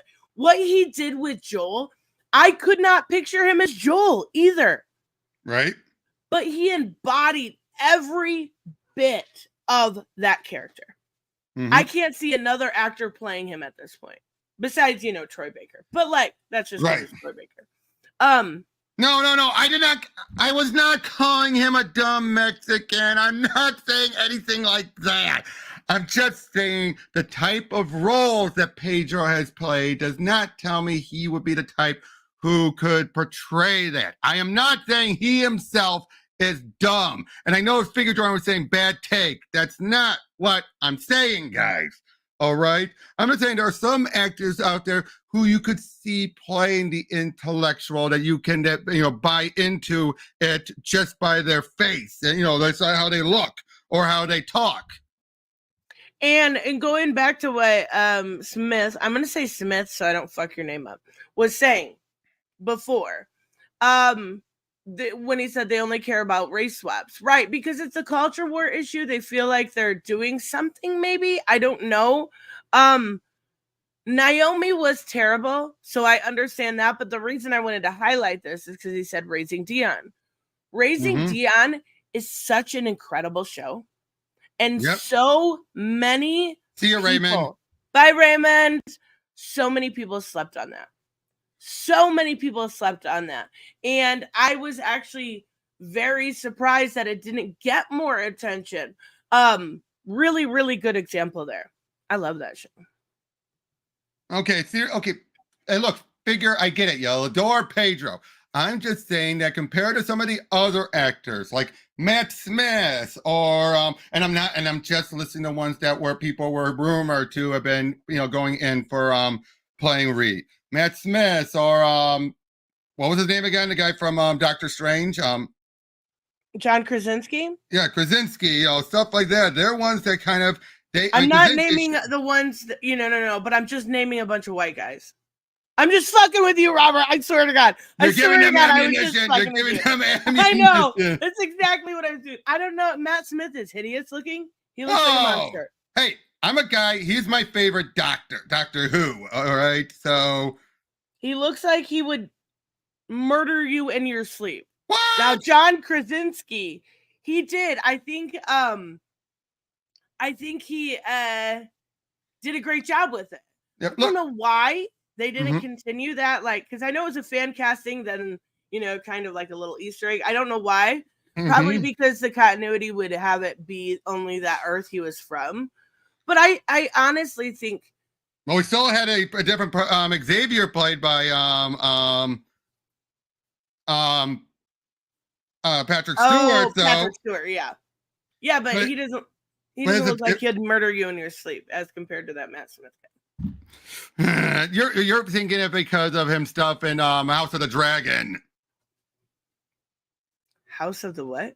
That Game of Thrones prequel. He's in that one. I have no idea what that is. I Googled him, and he looks like he would murder you in your sleep. Anyways, I think Pedro is going to be doing just fine. I honestly do. Again, I'm just trying to say that's my issue. He's a good actor. He's a very good actor. But at the same time, I don't think he would be able to bring what would be needed for Reed, is what I'm saying. Yeah. And I'm sure he's a great actor. I'm just judging very superficially. There's no way to unlock them. There is if you grind, right? I don't necessarily want I think the Johnny Cage voice is so perfect. I don't want anyone else. The Omni-Man one is actually not bad. Yeah, but the only one I could see rivaling is maybe if they bring in Peacemaker and have him funny like Johnny. Yeah. Oh boy, if he does his nicknames. Yes, I think that could be really good. But other than that, I'm just sticking with Johnny. Yeah, that one's so good. I still giggle at some of the things they say. Okay, I want to make this clear here, Reese. My own action, my own issue. None of my issue with Pedro has to do with his race. I want to make that very clear to everyone. None of my issues has to do with Pedro's race at all. Right, exactly. And Jessica Alba, she played Sue Storm. I don't remember anybody being upset about that. There were more people upset about Michael Clark Duncan playing Kingpin than I ever saw anyone complain about the Fantastic Four cats of the original stuff. Some people some people it's a race issue. They really don't like, it is a racism issue. But the majority of people, and I have to believe this because I have to believe in humanity, right? I think the majority of people are really just purist, right? Yeah. I think a lot of people are just purists and they don't like change. They're stuck in their ways. I think they don't want to see it. But I see that's the reason why I was surprised with Pedro was because he's white passing, right?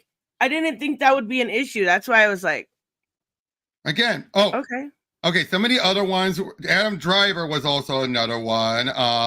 Adam Driver would have been good too. Yeah, I think Adam Driver would have been very good. So, apparently, a rumor was Ryan Gosling of him. I don't think he was good as Ken, but I do not see him as being the type who could do a good read. Shut the fuck up, figure drawing. I know. Maybe I'm a little bit too forgiving. I know this, but I have to believe that most people come from a good place. I have to believe that. Obviously, there are the white purity shit, but like, I have to believe that most people in their heart are just wanting to see what they've grown up with. And exactly. I get that. Like, okay, what I have to put myself into the position of is my favorite characters, right? Mm-hmm. Like, would you want a Latino Batman, for example? Like, depends on who it is. If it was somebody that was as good as Pedro Pascal, I wouldn't give a shit. Well, Pedro, I think, could do a Batman. Now, look at Melina. Mm-hmm. I want to show you guys something. This is the standpoint where I have to believe most people come from. Because what they did to Melina was ridiculous. Melina, and it wasn't just the CGI. It was they took away her Asian heritage in this movie. Exactly. This felt like I'll just say it, a slapdash casting. Yes. And I had no issue. Like, I don't know this actress at all. I think she was pretty new, but she did a terrible fucking job with Melina. Melina is one of the fan favorites, one of the best characters in Mortal Kombat. And we're talking about this Melina was better. Now that was a good meta gag because that was Katana's stunt double. Oh, was it? I didn't know that. Yeah, that was Katana's stunt double as Melina. So that one was a good meta gag. So, and then compare her to this. Come on now, stop the cap. It has nothing to do. You're looking at a character. Yeah. That looks nothing like the character. That's where I have to come from, and it has nothing to do with white purity. Come on, it's like as much as he was good looking, everything, the Jimmy Olsen Supergirl was nothing like Jimmy Olsen at all. I think he did a decent job with what he had. Oh no, but I'm saying no. The way he was handled, it should have been some other character than Jimmy. And then like this, Ana de Armas was supposed to be Catwoman. Bring it fucking on. That would be incredible. But I did like Zoe Kravitz. But Zoe did a good job. Zoe still did a good job. Again, if the actor can bring it, like Michael Clark Duncan, I will always bring up as Kingpin. He nailed it as Kingpin. Yeah. If the actor is good, I would have never had an issue with this girl if she could have nailed her role, right? If she had done now, a lot of it could also be the writing and the direction for all we know. I'm also a Mortal Kombat purist, like some people are for the Fantastic Four. I want them to look like their game counterparts. Why erase a great Asian character, right? Mm-hmm. Yeah, I agree. Okay, Reese, I will agree with Reese on this one. MCU made it on the backs of every very close interpretations, and then they just start throwing it out the window.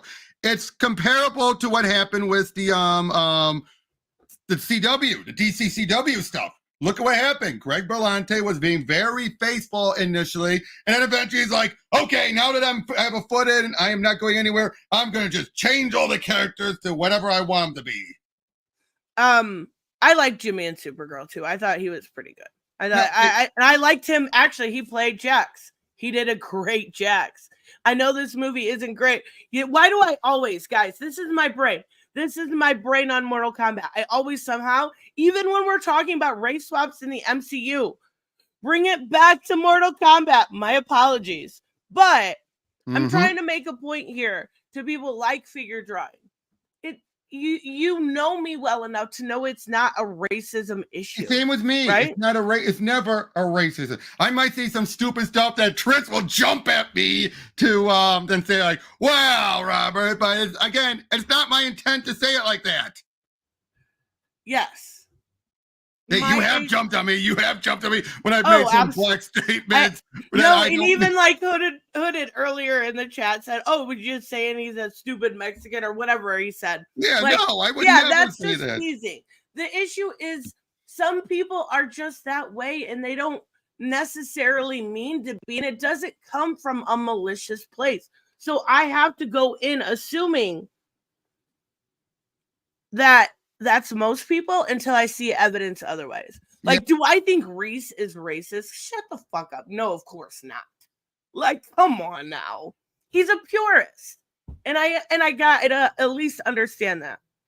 But Melina was done dirty. I want to say this one more time. Melina was done dirty. Look at those Dirty. teeth. Look at those teeth. Look at those fucking teeth. Now, if they God sent bless you with her. a failed prototype of Melina, then we could have a way to get things back on track. Right? Exactly. But anyway. Okay, my bad. Reese is actually racist. I was wrong. I'm just kidding. Okay, I'm what is just Tim going to kidding. get back to? Because I know there's a point where he compares Ripa to saying he wants him to be like, he sees him as being the next Stan and Jack. Okay, let's get to and that. everything around him is in the millions. And you know why I'm saying this? I'm not trying to, I don't know. Here's the narrative. I want Eric July to be a millionaire. I want him to be rich. I want him to pull up in a Model S plaid at a comic book convention, get out wearing the finest suit, and hand one of his comic books to an excited kid who says, He'll "Oh, never do that. He will never do I want that. Eric July to be." And then he'll be like, "Oh, by the way, that's $35 and $5 for the autograph." No, I'm just kidding. He might do that for a kid. Come on now. Greater kid, than Stan Lee maybe. and Jack Kirby and all See, these other. What? See, there he goes. I want Eric July to be greater than Stan Lee and Jack Kirby. What? Stop with the hyper. That is never going to hyperbole. happen, Tim. Never. What? If even Dwayne McDuffie could never reach being bigger than him, and he came up with some amazing, beloved black characters, there ain't no way Ripa's going to. All right. What? Hold on. Stan Lee and Jack Kirby are nearly solely to credit for some of the most amazing stories that have been told over the years. Exactly. Jack Kirby, I would go on a limb. I think there's an argument to be made that Jack Kirby is better than Stan Lee, but I'm not playing teams here. I say I have they're both a great. soft spot for the Yep. fourth world stuff. That's the where new my guy. love. Yes. I would say this.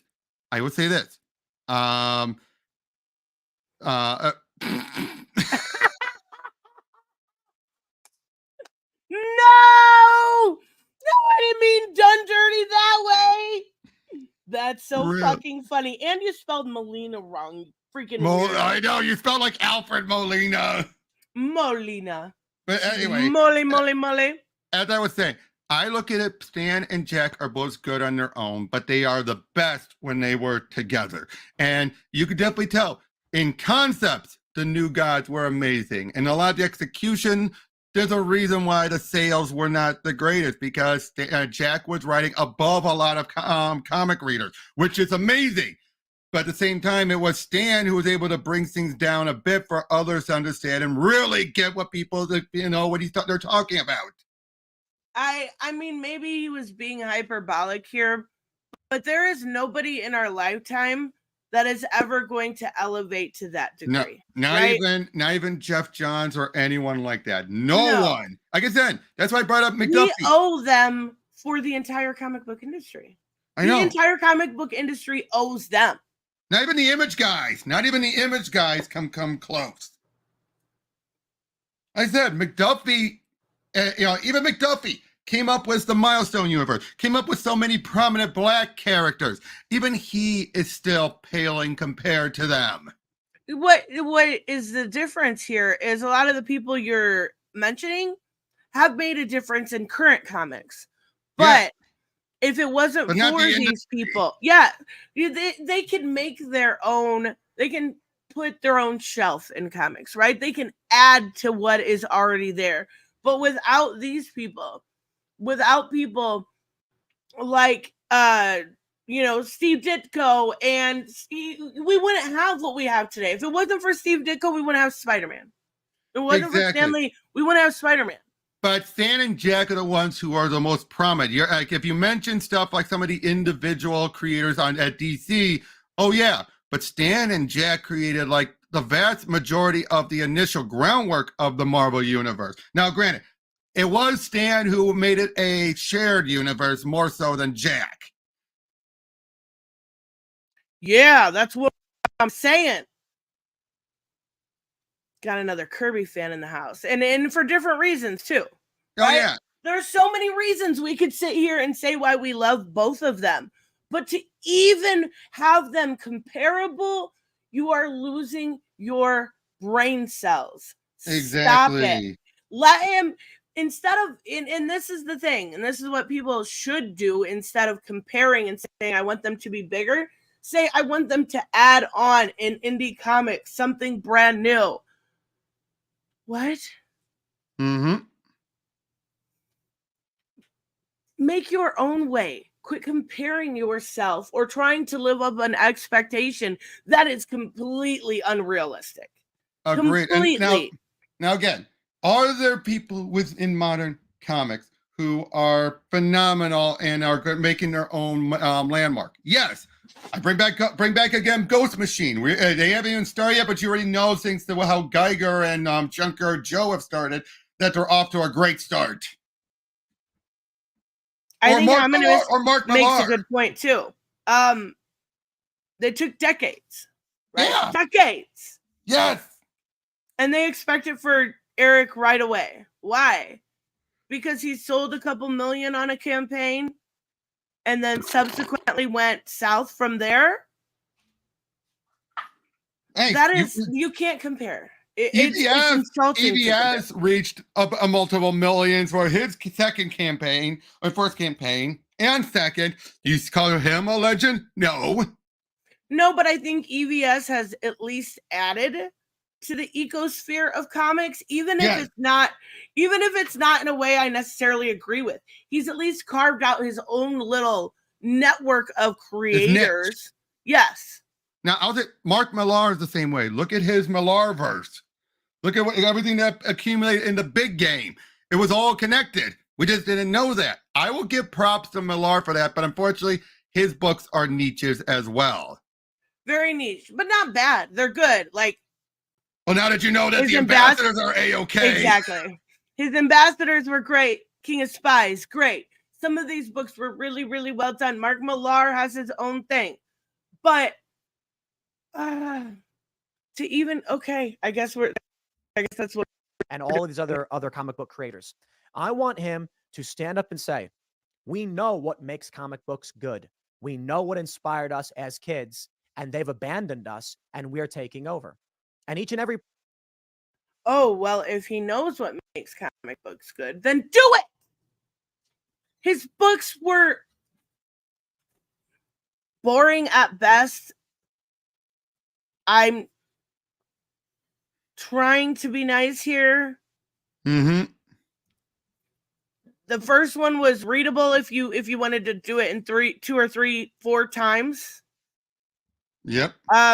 They gave you no interest in finding out what goes on further, except for the only thing I was interested in is I like Yaira, because I just I gravitate towards women anyways in comic books. So I wanted to see Alpha Core, the concept I'm intrigued by. Basically, the stuff that he's given to the other creators are the ones that are more interesting stuff. He's sticking with the boring stuff. And then there was that rock band thing that was in there, and I was like, okay, maybe this could be interesting because I like music anyway, right? Mm-hmm. So that was the only thing that even remotely interested me. Yeah. And not enough after you attack your audience, after you false DMCA strike people, after you act like a total jackass and baby online, people are going to walk away and not even want to read it when it's free. Like, I could have read ISAM 2 a long time ago. Yep. I tried. I did. Twice. I did, and it was a slog. Yeah, no. I can't do it. I can't do it. And then people will go around and claim, like, this has done it without the help of the main industry. And then you've got people like Tim Pool, who is arguably one of the biggest political pundit online, right? Yep. Well, yeah, Gina Carano also praising it. Gina Carano, Mark Millar, Fox News. I don't know who else. And his campaign this time is still not breaking 1 million, which are huge numbers. I don't want to take away from the idea, like, if a normie did $1 million, that's incredible. But when you look at them in hindsight as compared to 4 million or 3 million and 2 million, you see what I'm saying? Mm-hmm. Can't believe Nerdette really did every frame at pause on a Tim Pool video. Comics. I talk way too much. Person who is involved in this. And I don't want to just single him out. I'm just saying, his success is so inspirational. I want every one of these people at DC and Marvel and any other of these companies to look at him and wish they were doing what he was doing. I want every kid who is looking for new superheroes to think, this is cool. They won't. There's no kids reading this. No, there you are honestly no. think it has a child fan base? Nope. He's just saying that because he's assuming.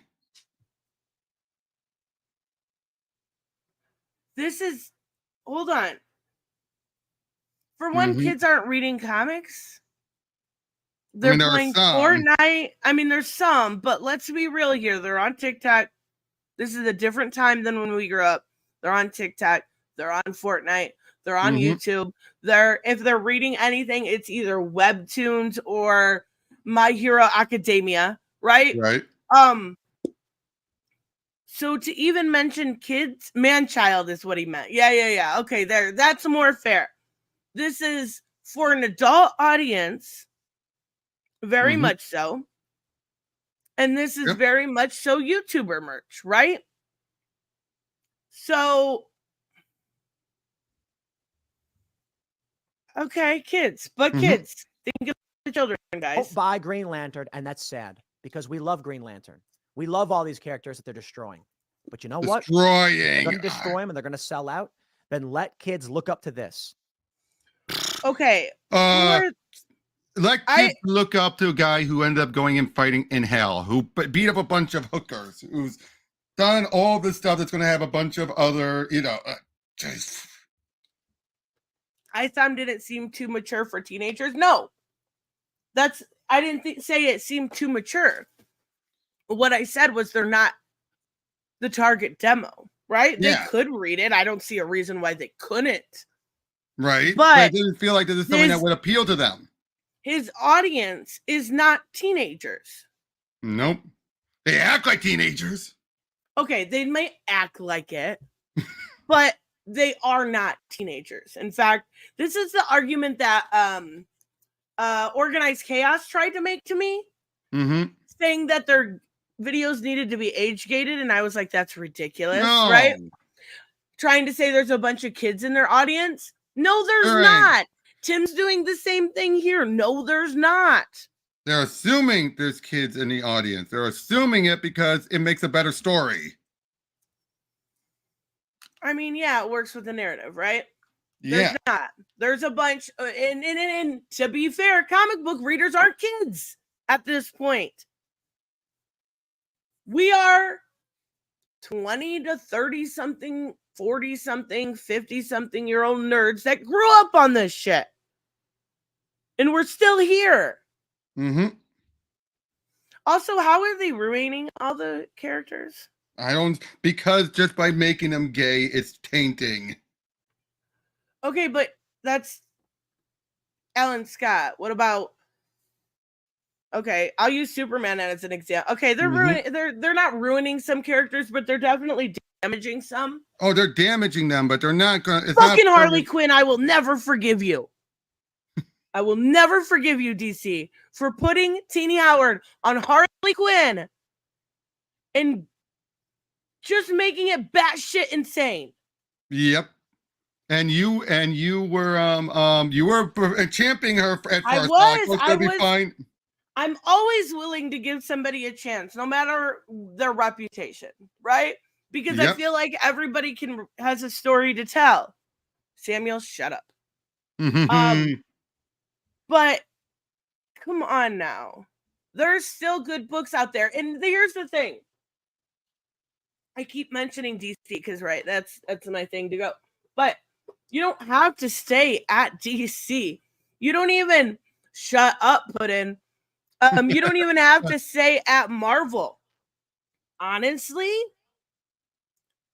in my opinion, the best books out there right now are not from either one of those. Something Epic is Book of the Year. The last one just came out. That is, I believe, from Image. You've got so many good indie books. Warm Lily, don't believe what Puddin's saying. Don't believe what Puddin's saying. No, I'm not. I'm in my 30s now. Stop it. The Call by Kelly something. I forget her name. Like I said before, Geiger, yes. You've got great books at AWA. You've got great books. Click, click, boom. I've talked about a bunch. Really good book. Not from the main industry. You've got more of the good books at this point. You just got to look for them. And they're like Birds of Prey, Wonder Woman. Those books are great. It just takes a little bit to find them. What are you mad about, Bane? Mad about us talking about comics. Right? He's like, what is this comic talk? Or he agrees, the mainstream and indies are saying, yeah, indies are doing better. Exactly. I don't know. Is there much more to this? And then the history of books will reflect upon what happened. So let me just shout out. Stunning artwork by Cliff Richards, coloring by Gabe. Shut the fuck up, Gary. Lettering by Eric Weathers, and a storyline by Eric July. I hope these dudes are rich. I hope they live in big houses with infinity pools.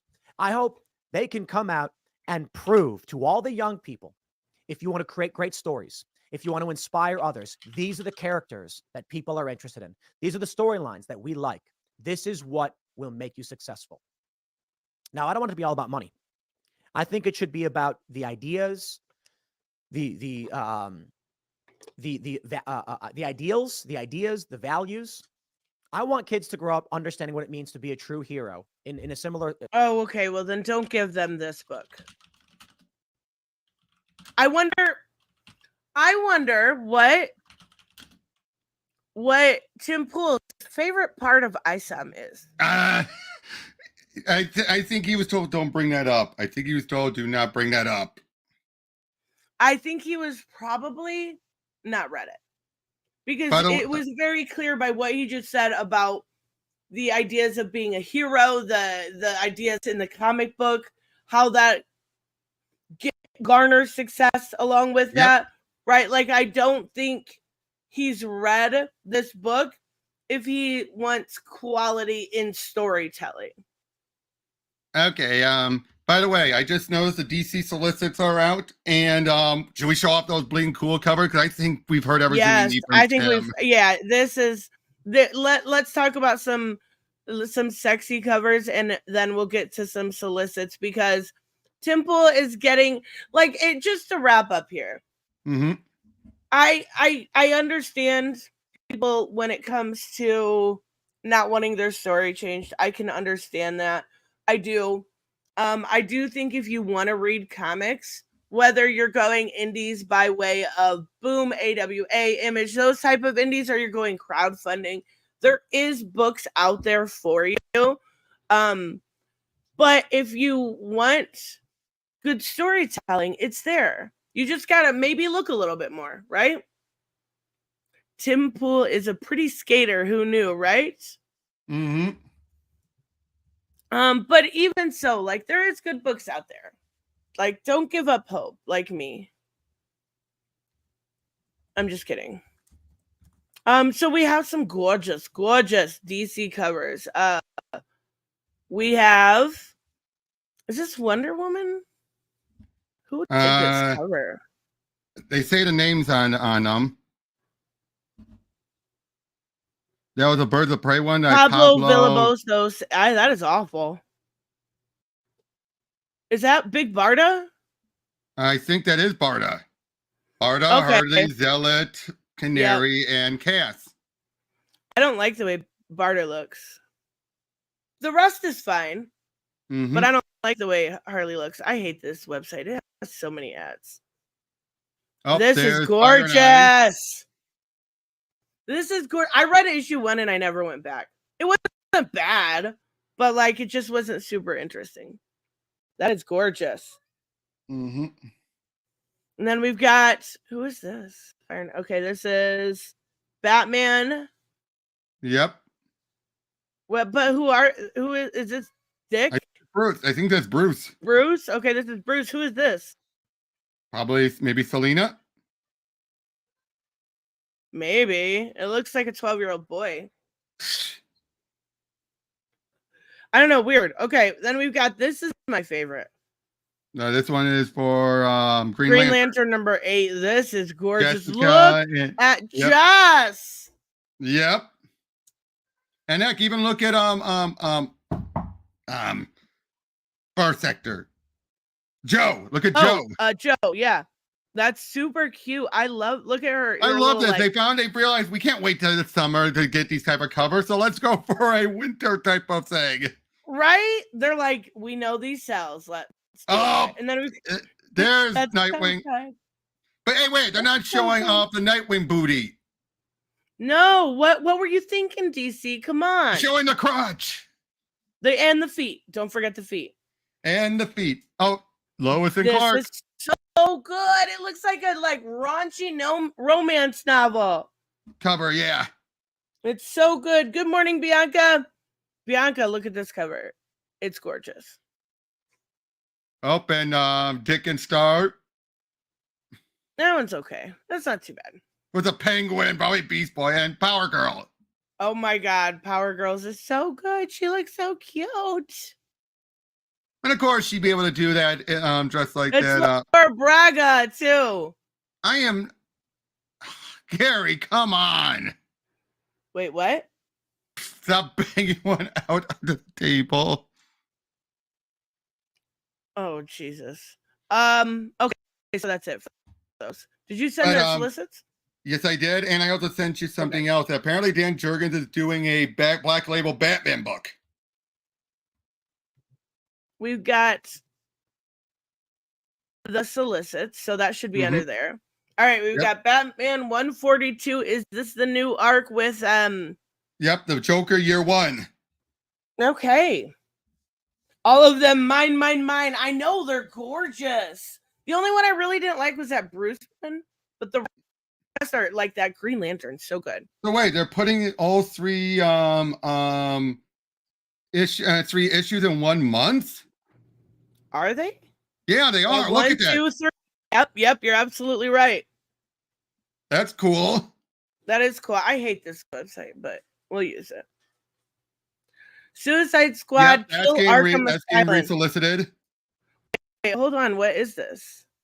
That's the prelude. Oh my God! Shut up. What? That's the prelude to the game. Oh my God, I'm so excited. I'm so excited. Each print issue includes a redeemable code for a bonus token in Suicide Squad Kill the Justice League, inspired by the comic. Get the new Mr. Zaz digital doll for issue number 1. Oh, and only if you have an annual or ultra subscription will you get it through Infinite. That's bullshit. Whatever, I'll just buy the book. Sinister Sons. Oh my God, I'm so excited for this book. But unfortunately, look at the writer. John Layman?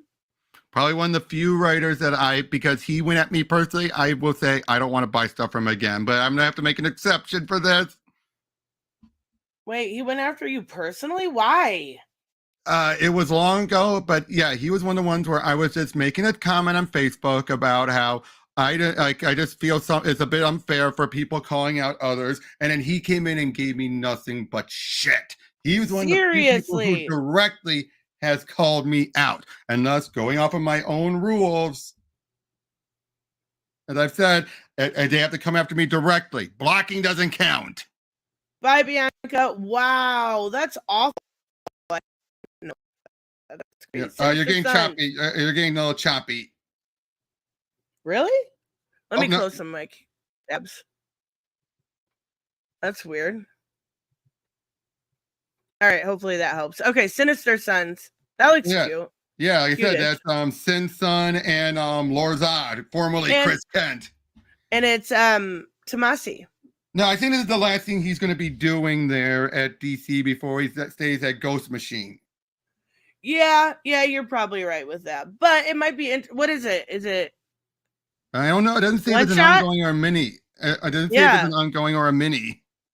Okay. All right. Okay. You read Yes. issue 1 of this, right? Yes, I did, and I enjoyed it. Okay. It's its own It's made- continuity, but yeah. It's made for somebody, just not me. Off-world, I'm curious on this, but come on, it's Doug Monkey artwork. Yeah, it's gonna be good.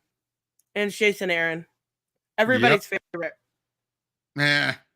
Then we got Batman and Robin with a different interior artist, apparently. No, Simone DeMaio's not there. Probably taking a break. Some creators do that.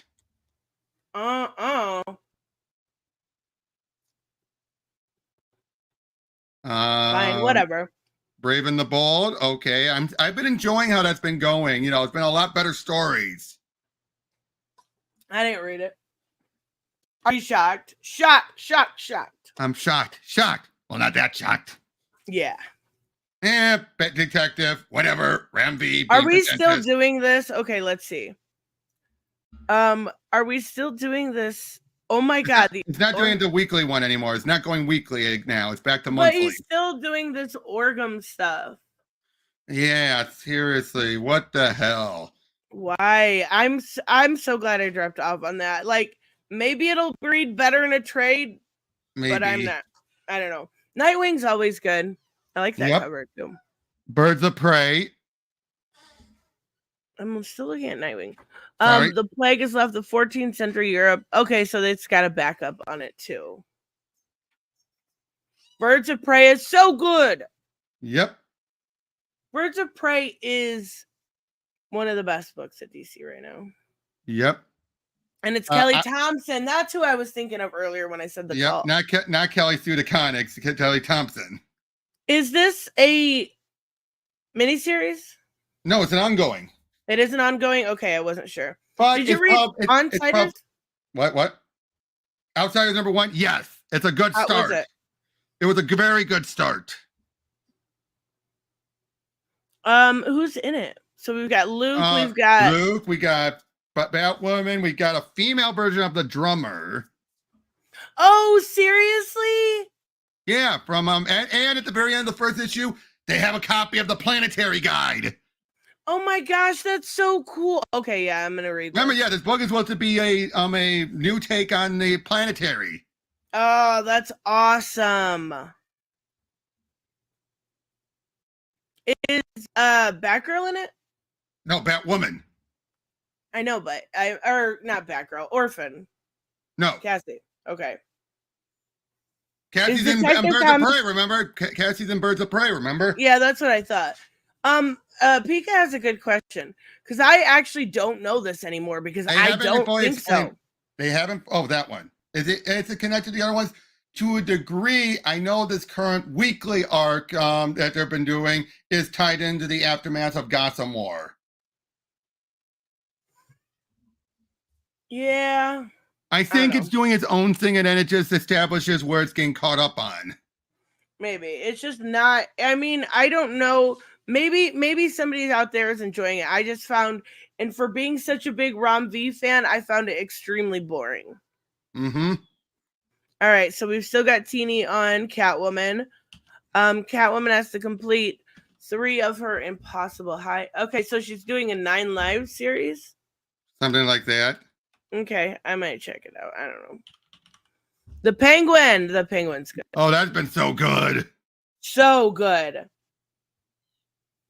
You Again, plan? Yeah. Samuel said, "No, it's $50 No. I eventually, yes.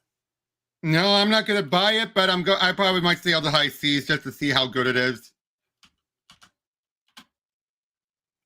What, Penguin? Not Penguin. How about the Walking Dead game?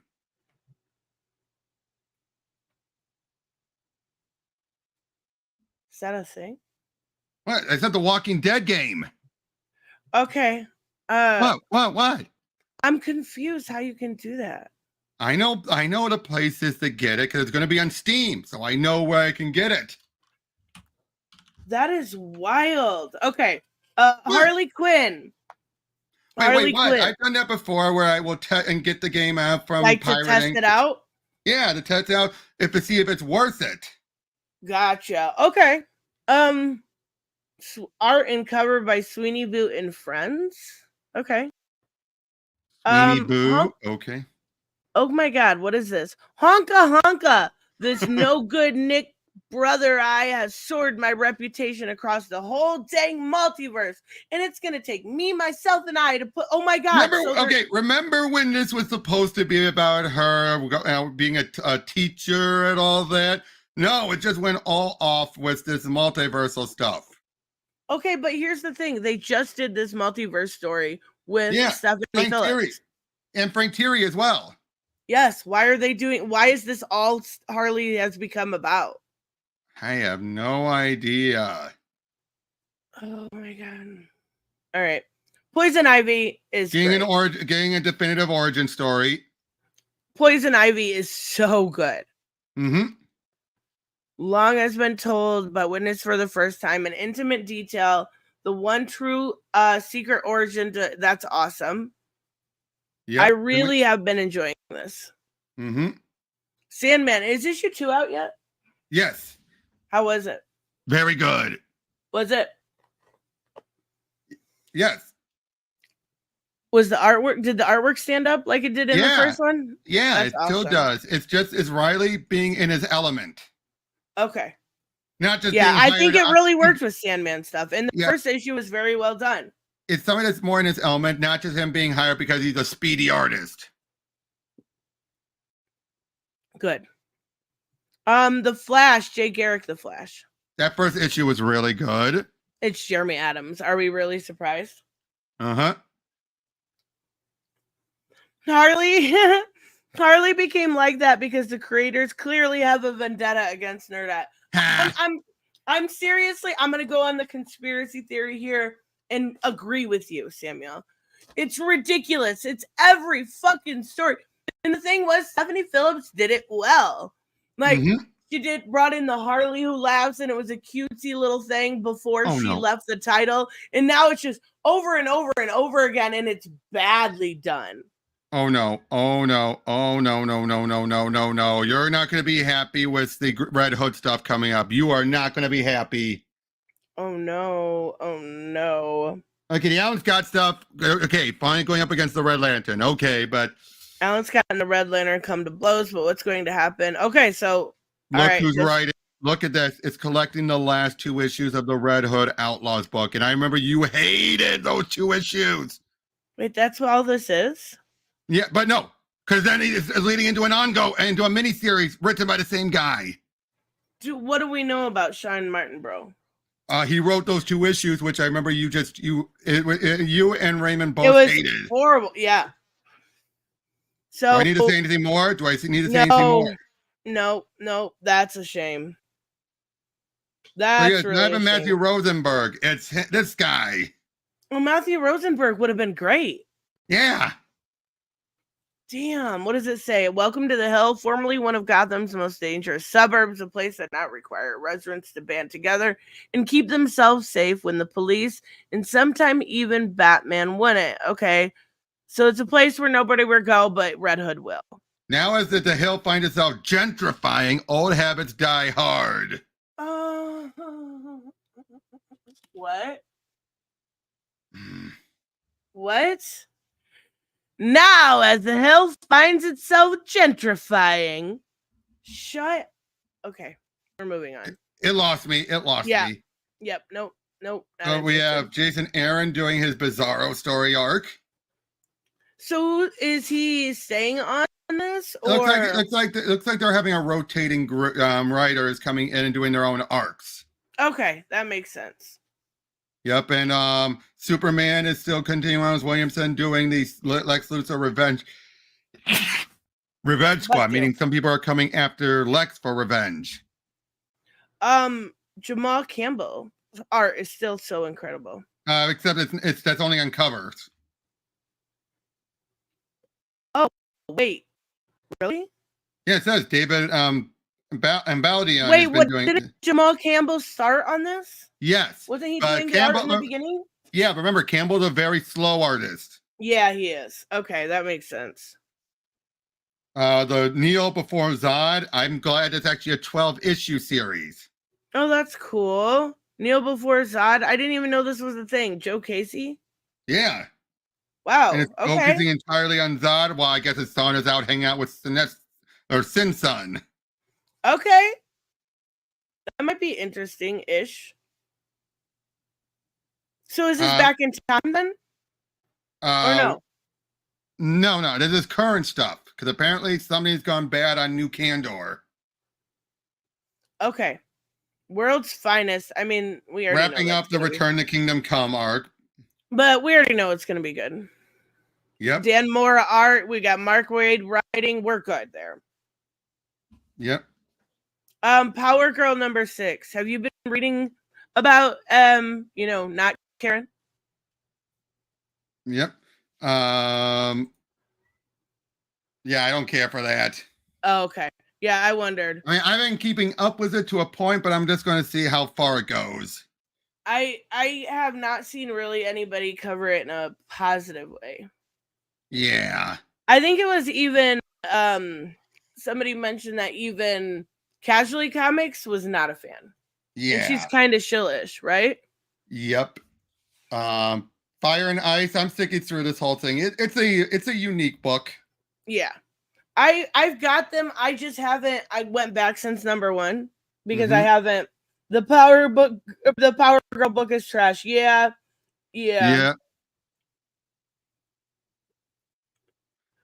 Wonder Woman number 6.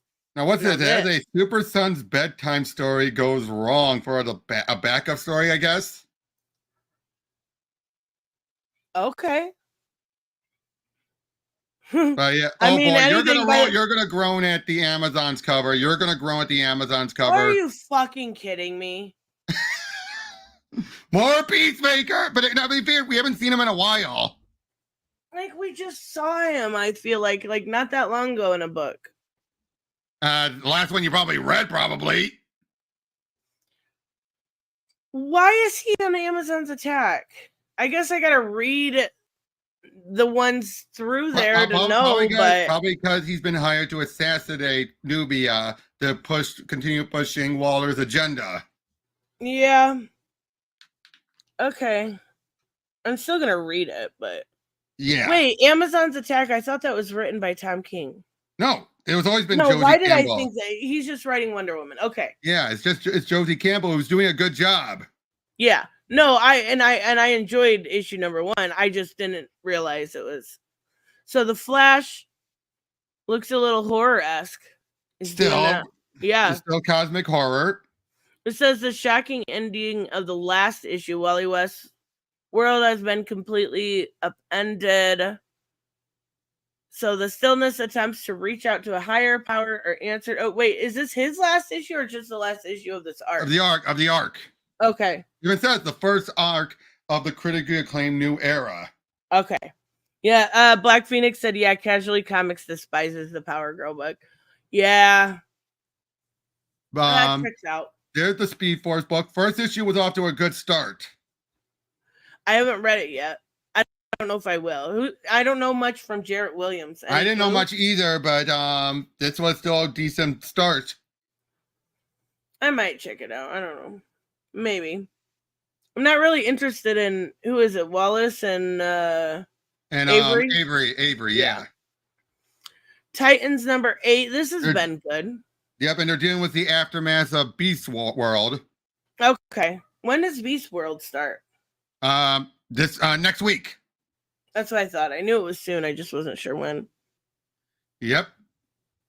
Green Lantern number 8. Ooh, that's a great cover. Wow. Yeah, it is, by Steve Beach. That is gorgeous. And it's Jeremy Adams. Wait, and Ron Mars? Why? Is there a backup? Yes, there's a backup. Okay, that makes sense. Probably going to be Kyle related, I bet. I mean, that's cool. Give Kyle some of his due. Yep. Now look, see, we're getting more action in the War Journal book. Only took 6 issues. No, It's just boring.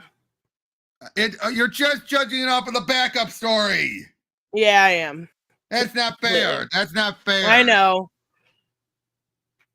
The climactic conclusion of the first arc. So this is ongoing. Yes, it's been an ongoing. Yeah. I don't know. Green Arrow number 9. Oh, he's shaking Amanda Waller's hand. And dealing with the Beast World fallout as well. Okay. Shazam. This I have not been reading, but you said it was good, right? Oh yeah, it is still good. It is very good. Power Girl. They screwed up another big money maker. Chicks love her, and she didn't even have an ongoing. Genius. Yeah, I mean, there's no argument to that. Yeah, agreed. I will agree to that. Yeah, like the whole thing is still so weird. How do you screw up Power Girl for one? Like, How? Look at this stuff from Palmiotti. Yep. Look at stuff like that. How good of a character she was. And then you're like, you know what? She needs to be redone. We're going to rename her so nobody knows who she actually is. Because everyone hates the name Karen. Who cares?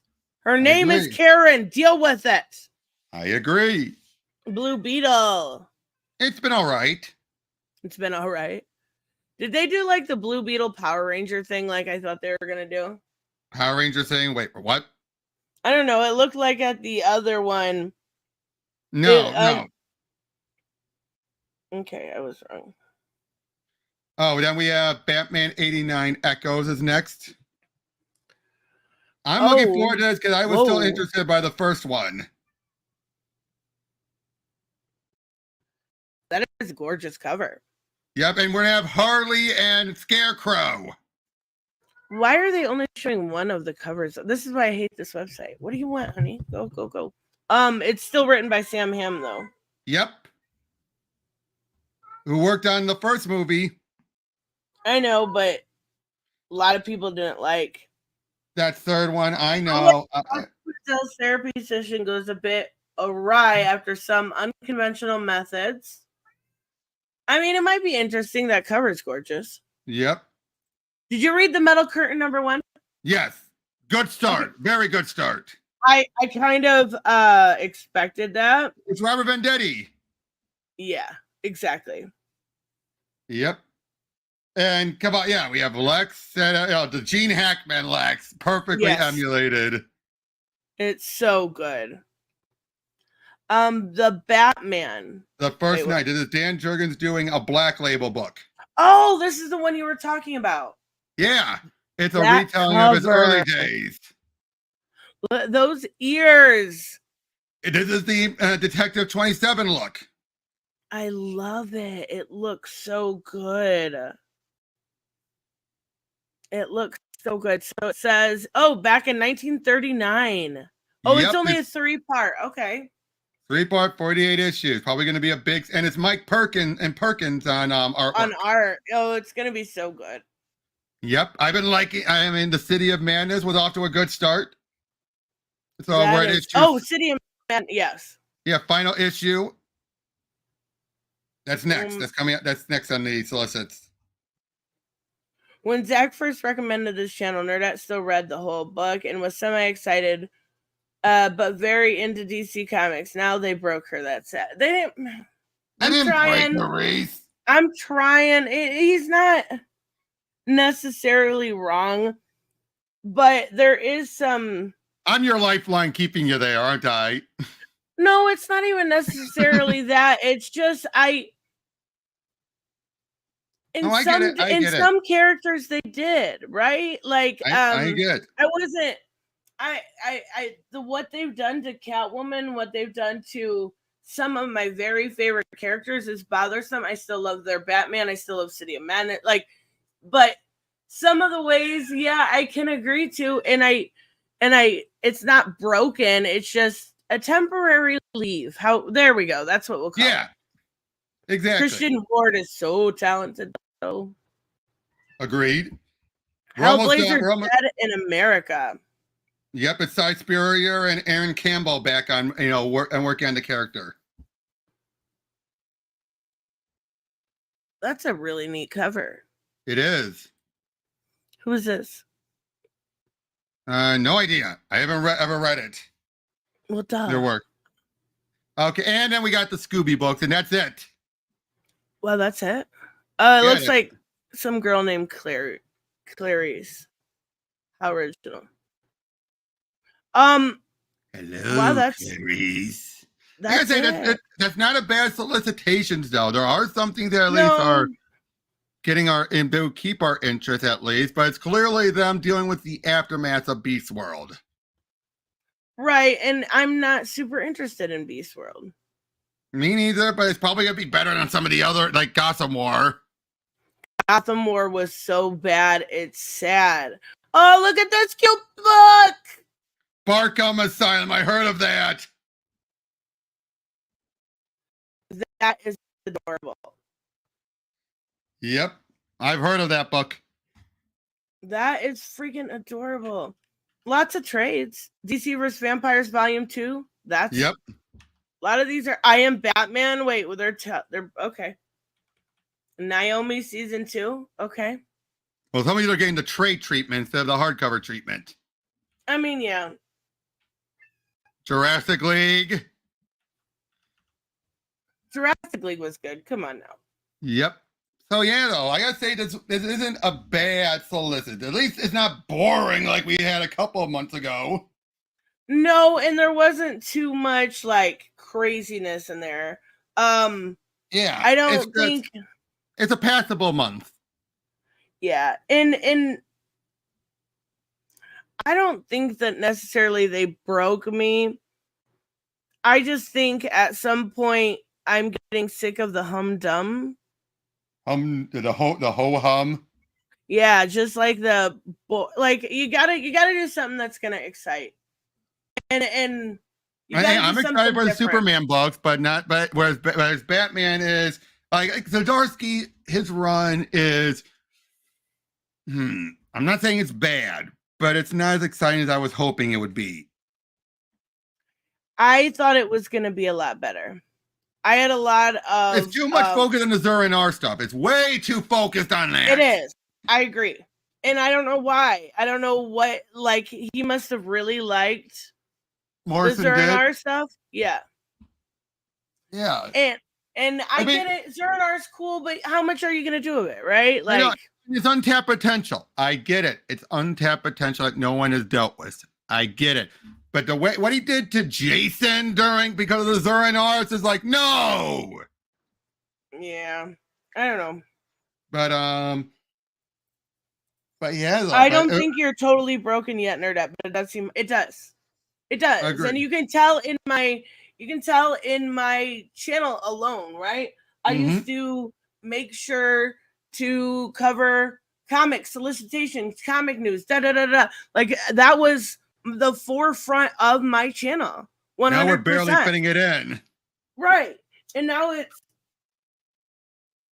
well, we still got going over the actual books next week. Yes, and we will be going over a bunch of books next week. Don't get me wrong. But now a lot of my channel has turned into, I mean, I've always covered drama, but like a lot, added a lot of gaming because simply I have more fun with it.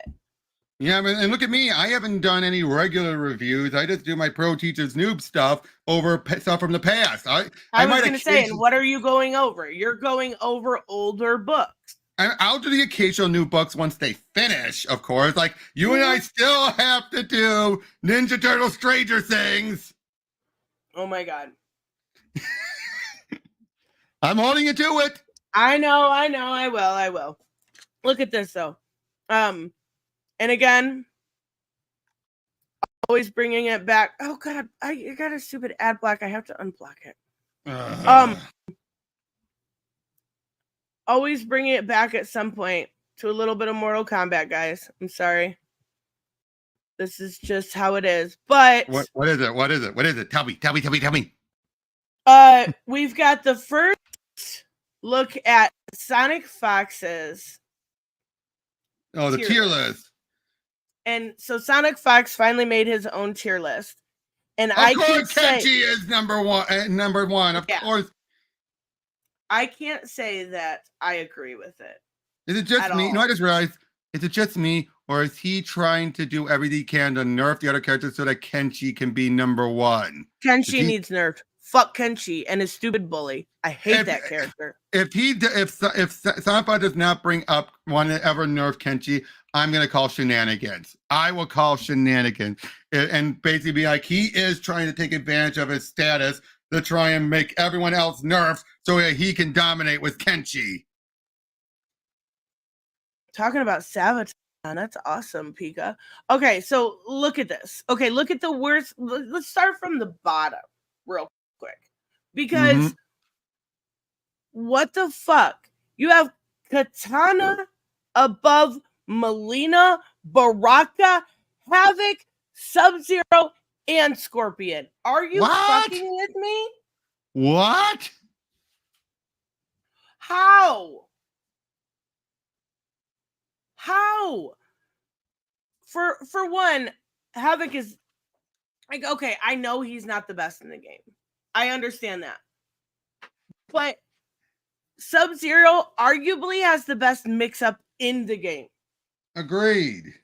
And okay, Scorpion I can kind of agree with. Not that he's the worst. Now, But like, Natara I can agree with, and Ben Natara should be at the bottom. Yeah, and Scorpion isn't near as good as his 11 counterpart. Like, he was so much better in 11. Yep, I agree with that. But Sub-Zero needs a bit of a buff, and he would be perfect. Instead, he got nerfed. That's so dumb. And Havoc being the third, shut up. No. Shut up. No. Havoc is so good. And Baraka and Melina, I don't know. Like, I know there's a lot of respect for this guy because he's really, really good player, and I get that. But he clearly has a bias. Yeah, maybe. And okay. notice, Sub-Zero goes down after he got nerfed. Yeah, all roads lead to Mortal Kombat. Yeah, that's fair. Hey, that's fair. I have nothing against it. I still want to play against her and have her kick my ass. I mean, I kick her ass. That, I'm not as... Yeah, I have no doubt that I'd win. But I'm just saying. Hey, I acknowledge it. At least you talk way less shit than Joseph, I swear. If he would be as good at the game as he would be talking shit, he'd be winning every match. Agreed. But like Natara, I can agree with. She has a couple, like, you can do one combo with only one bar of super that gets over 400 damage. It's not a bad one. It's just a matter of opening somebody up to get that combo. Melina, I love Melina, but she is not bottom 5 of this game. No, she's not. Seriously, what kind of bliss is this? Do you still main as Li Mei? To a degree, but I'm branching out and trying others. But she's my safe bet so far. I would say Li Mei is pretty good. She's fast. It's once you get it's once you get to the hang of her combos. I think she has Right. some of the better combos. I think she has some of the better combos. No, But they're difficult to master, is what I mean. right. And She has- she's so fun to play though. She's Yes, one of the definitely. and she's I love the way everything looks with her. Her aesthetic is so good. Mm-hmm. Agreed. So Kenshi being the best, yeah, because he needs a nerve. Sindel, Johnny. Sindel! Okay, Sindel is good, but what the fuck? She is not better than Melina. Nope. Unbelievable. There is nothing worse, you guys. Nothing worse than Johnny players. Have you played any of the Combat League stuff? No, I don't. I mean, I've done a little bit of Combat League, but not that often. Fucking Johnny players are the worst. I hate them From all. what you've been saying, yeah. They're worse than smoke players. They're worse than smoke players. I hate to say that, I gotta get going. All right, it's that time to wrap up anyways. So, What do I what do have you got going going on? on your channel? I'm finally getting with Alan Wake. I finally got it all taken care of after I said before that disastrous first stream. And I got a bunch of Pro Teachers news in the can. I just recorded a couple with Jared, and I've got a Pluto review I'll be putting out later today that me and Ingrid did. Seriously, you and Bianca should check it out. Just promise me you'll get through at least the first 2 episodes before you make a decision of dropping it if you're not interested. Because I know to the point where you might feel the slog in the first episode. I assure you, it's not going to be a slog. Holy shit! Who's Boobs McGee? Oh, it's Leo Williams. Okay. And yes, make sure you guys check out Robert's channel, and we will be, instead of the tournament, we'll be having it tonight, guys. So I'll get that up here in just a little bit, and we will see you guys next time. Bye-bye. Bye-bye. I can do, I feel